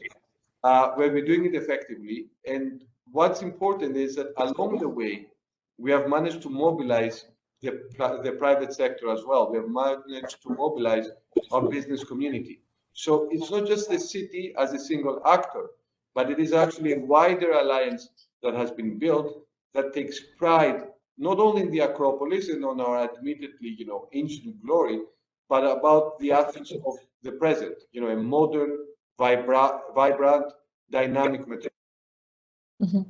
Thank you. You already mentioned some examples from the recent past, from the pandemic, but what are the problems that modern cities have and the role that city diplomacy can play in order to tackle them?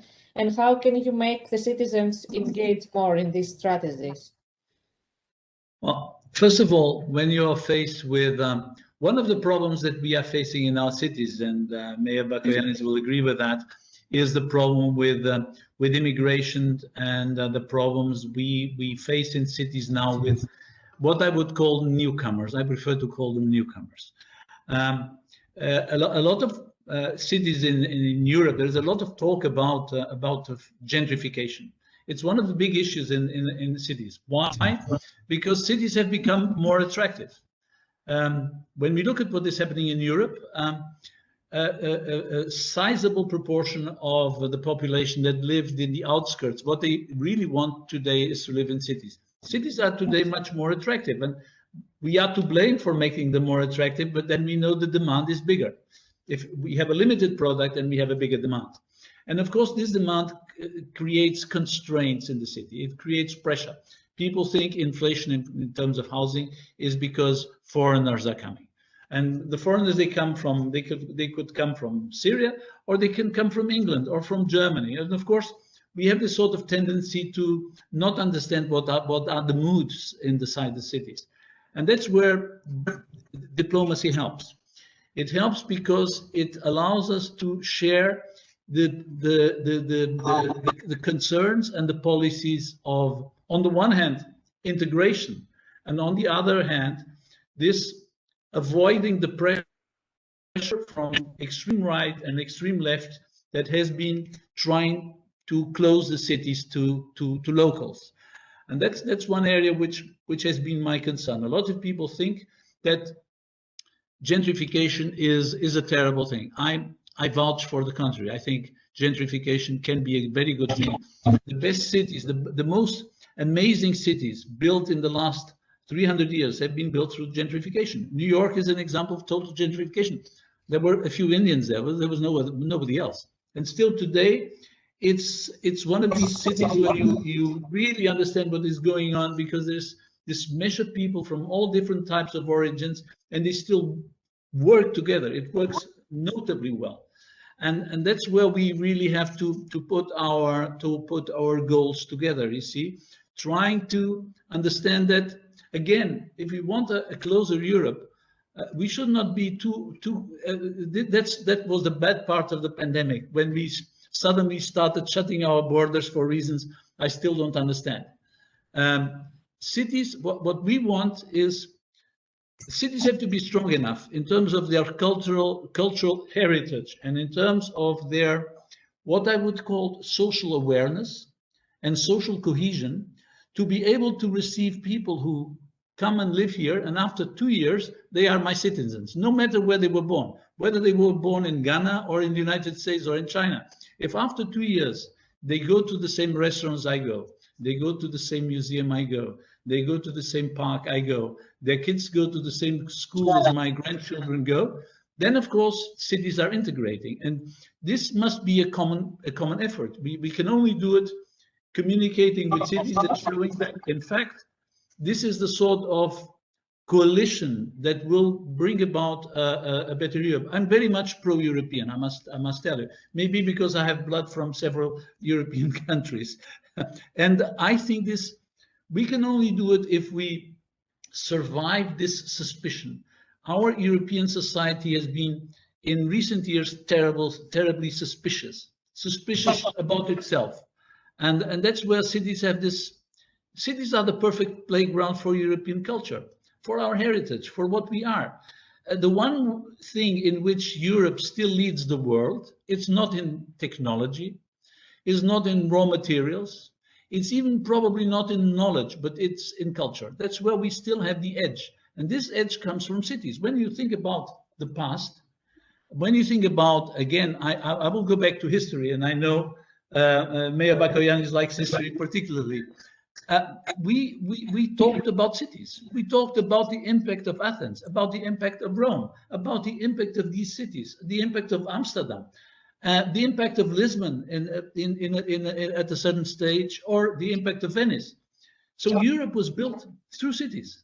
That's how it was built. And so we really have to go back. And if we can understand each other and see each other not as competitors, but we see as complementary, if we see that we can work together, I think we are certainly building something stronger. Because let's face it, Greece or Portugal, we are just too small to think about each other as actors on a world playground.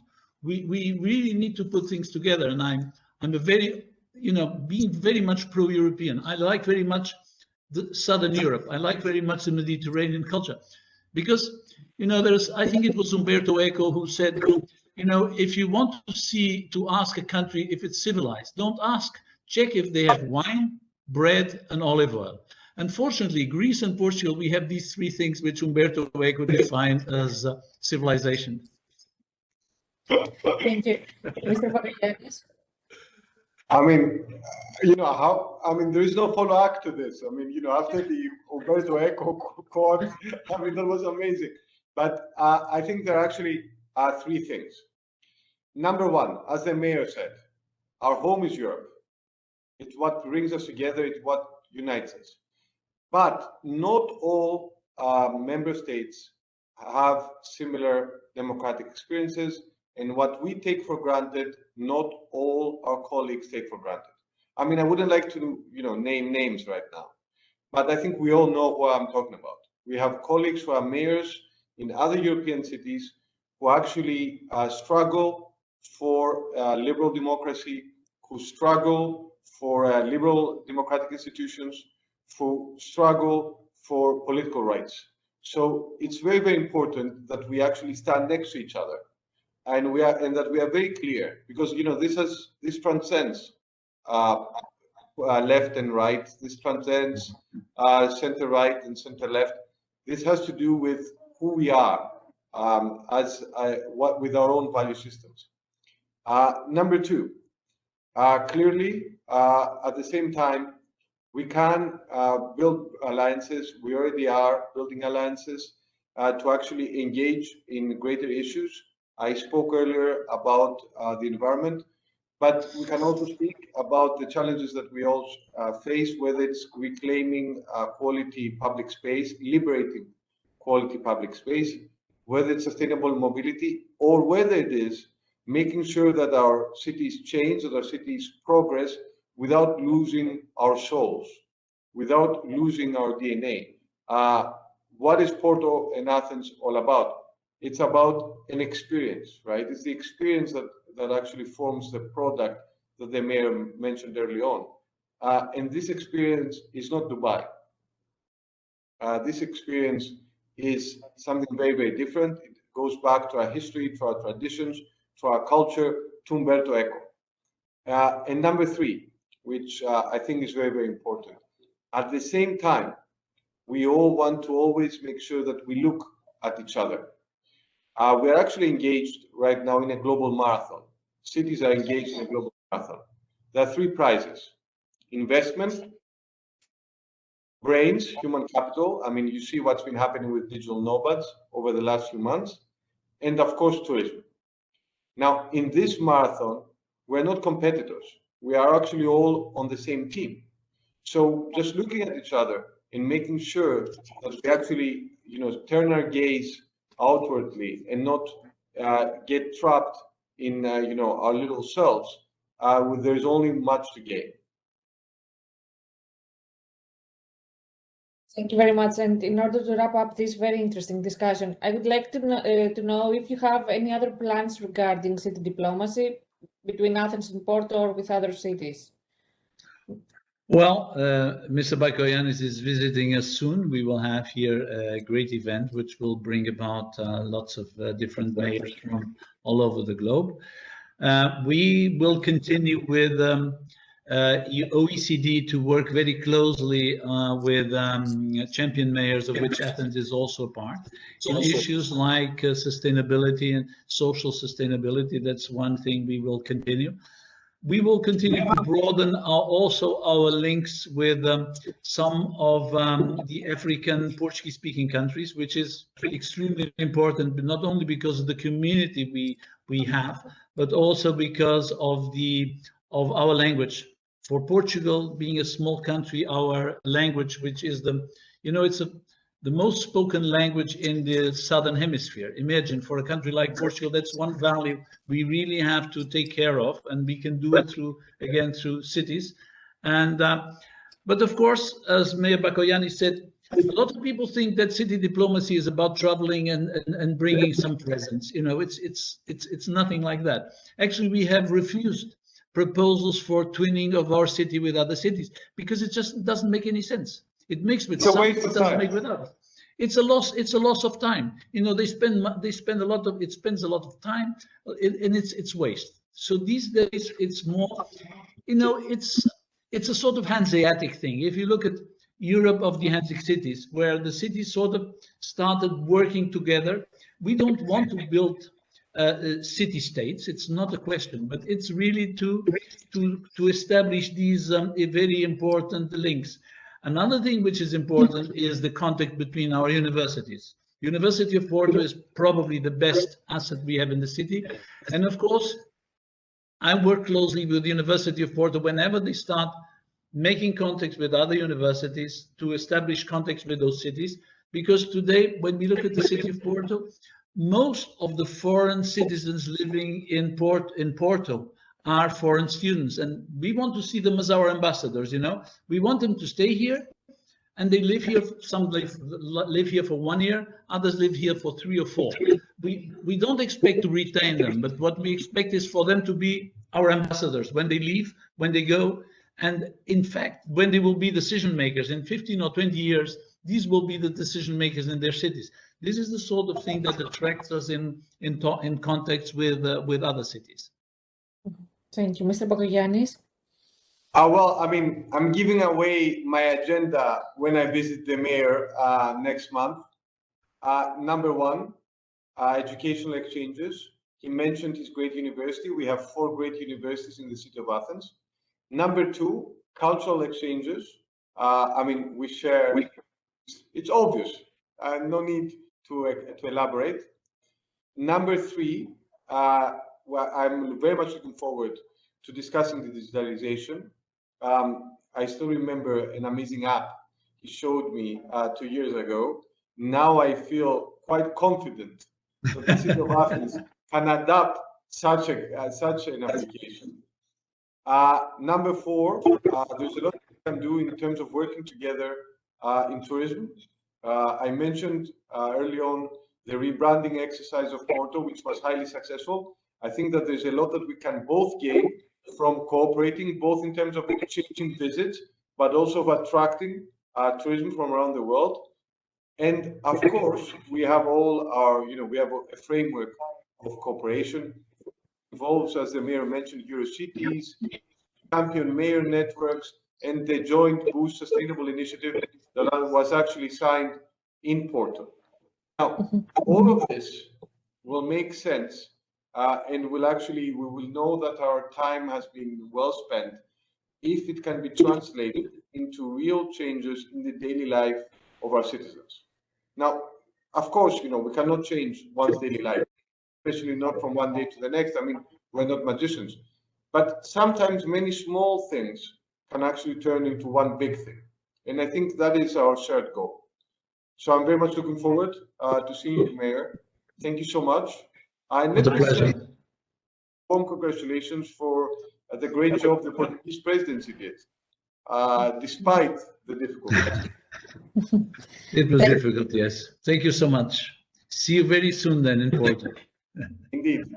Thank you both very much for this very interesting discussion, and hopefully next time in person and not virtually. Thank you. Good afternoon. Thank you, Nectaria. And now follows our discussion with the mayors of Ioannina, Moses Elisaf, the mayor of Kiryat Ono, Israel Gal. They will talk to us about their decision to connect their cities and their expectations from this partnership. Good morning. With us today, we have two distinguished guests, the mayor of Ioannina, Moses Elisaf, and the mayor of Kiryat Ono, Israel Gal. Hello. Thank you very much for being here today with us. They will talk to us about the initiative of connecting their cities and what are their expectations about it. So thank you both very much for being here. And I would like to start immediately. I would like to ask you, why have you decided to connect your cities? What are your expectations from this partnership, and how have you organized this? Mr. Gal, would you like to start? Yeah. Oh, it started, I think, 4 years ago, and citizens from Kiryat Ono visiting the lovely city, Ioannina. They met the Jewish community, Moses and Allegra, and they speak with them. They love this place, come back to Israel, come to me and start to speak about the connection. And we start between the community. Moses was the head of the community this time. We start to speak with them. And we also ask the Thomas, the previous mayor, and we start to organize all this contact. It was like love from the first sight. It was love like from the first sight. Mm-hmm. Great. Mr. Elisaf? As Israel said, the fraternization of our cities was proposed by a common friend, visitor in Ioannina, who loved both cities. We both immediately accepted his tempted proposal, since we strongly believe that our cities share common characteristics, such as potential for growing development in many fields, including high technology, while there is a wide area for mutual advantageous cooperation between our cities in terms of education, tourism, culture, investments, technology. Even though Kiryat Ono is a smaller city in terms of population compared to Ioannina, it has grown significantly in recent years, especially in many fields which our city can be benefited. We have already laid the foundations of our further cooperation. During my last visit in Israel last February, just before the pandemic, and we hope that in the near future we'll be able to delineate the necessary steps by which our plans could be attained. For example, cultural exchanges can be the first step toward the strengthening of our ties, while tourism is also very important. Visitors from Kiryat Ono can come to Ioannina and the wide region, and reversely, people from Ioannina can go to Israel and, of course, to Kiryat Ono. Thus, both cities can come one step closer in partnership. Thank you very much. So I get the feeling that the Jewish community and the historical bonds between the two cities was what was the immediate link between the two cities. How have the citizens in both cities, are they aware of this project, and how have they responded so far? I can say it's, of course, the historicals about Ioannina helped to us. Many citizens in Kiryat Ono, they heard they start the connection, and coming to us and to tell us We are from Ioannina. We are from Greek. We want to participate in this connection, and we want to help everything. It was very important, this historical in Ioannina and Greece for us to promote the connection. As it is well known, Ioannina was and is also still the center of the so-called Romanian Jews. That is one of the Greek-speaking Jews around the world. Thus, our city has a special historical and cultural significance for Jews all over the world. The presence of this historic community with unique characteristics, along with its impressive monuments such as the Holy Synagogue and the cemetery in Ioannina, render our city as an attractive pole of Jews around the world and of course of Israeli people. It should be mentioned that many Romanian Jews, Israel said previously, of Ioannina origin live in Israel, in Kiryat Ono or close to Kiryat Ono, and are the best ambassadors of our city, also of our community in Eretz Israel. My last visit in Israel, where I was honored by the Romanian compatriots, was both an emotional event, but also a reaffirmation of the close ties of Romanians around the world. I think that citizens of both cities responded positively to the initiative of their municipalities and away, after the pandemic, of course, our next steps towards our further collaboration.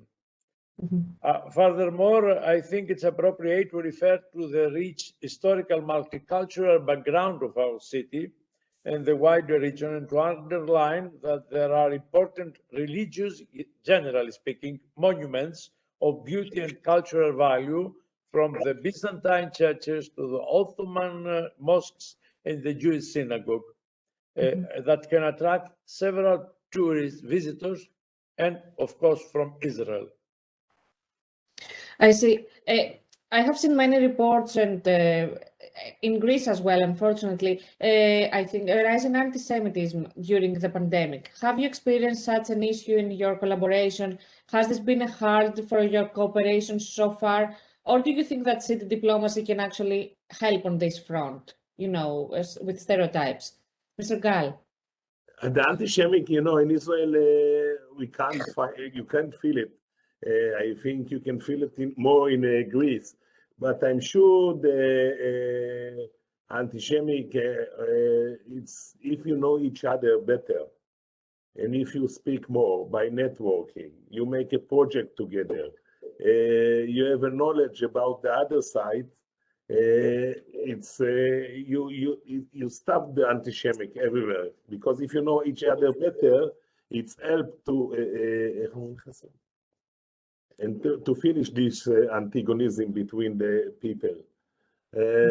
That's what we think to do, to speak a lot for the future, because the pandemic we stopped a little bit in the last two years, and I hope in Greece you didn't feel it so much, the anti-Semitic.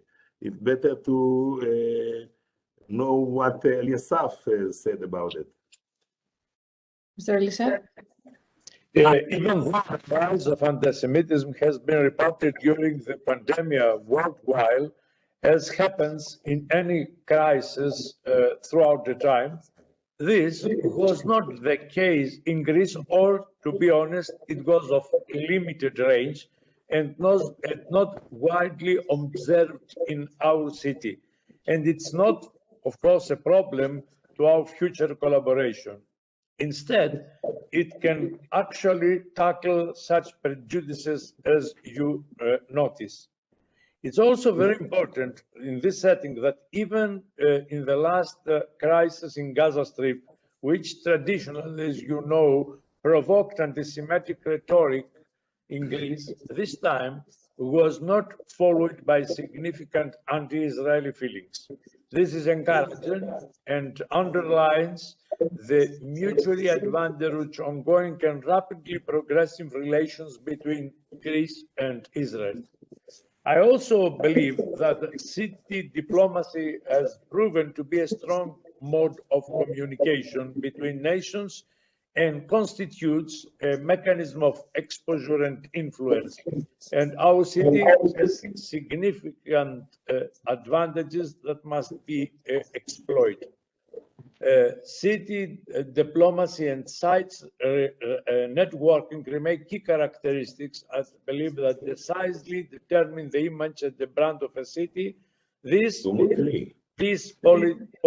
policies can overcome all the problems national politics create, especially in our area where conflicts, minority problems, migration problems, and ethnic or racial or religious prejudices prevail.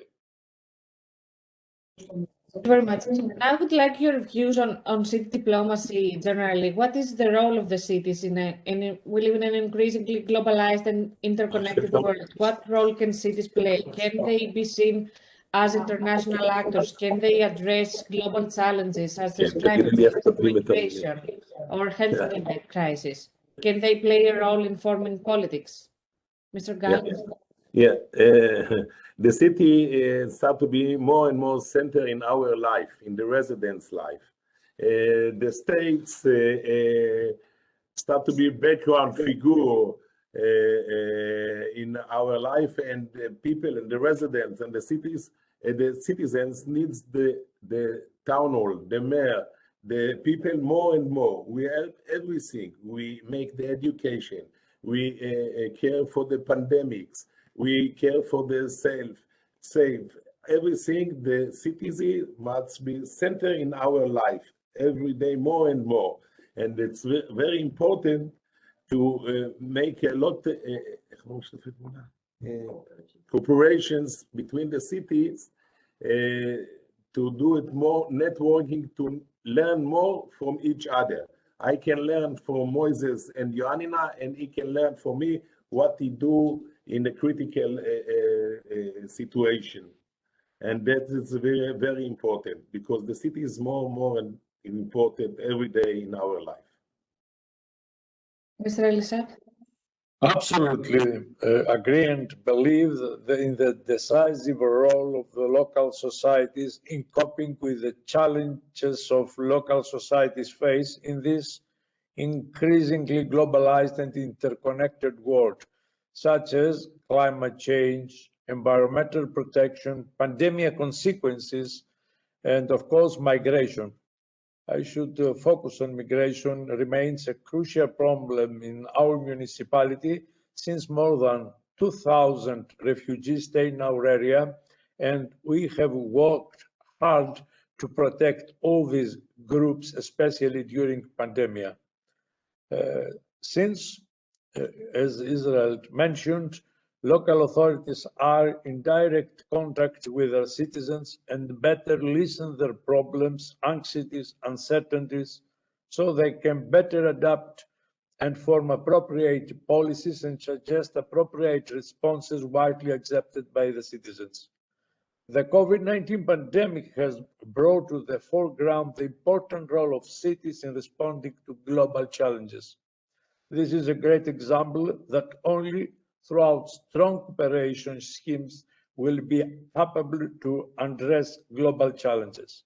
It is very important cities to create strong networks that will act as forums of collective action and as advocacy bodies able to improve the ability of the city to achieve their aims to ensure joint prosperity and sustainable regional development. Thank you. And what do you think that city diplomacy and cities networking is offering the image and the brand of a city? How can it change it? If you have any examples from your cities as well.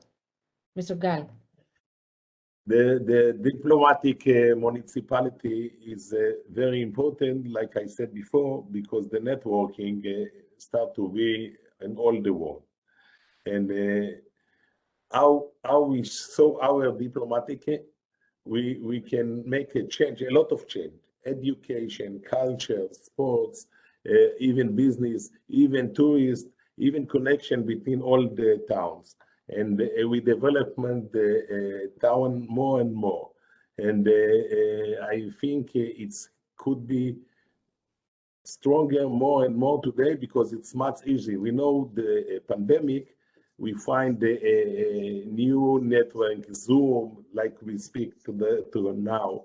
We make all the connection between the computer, between the networking, and I think the diplomatic it's going to change and help to us to make the connection make stronger between our town and all the town in the world.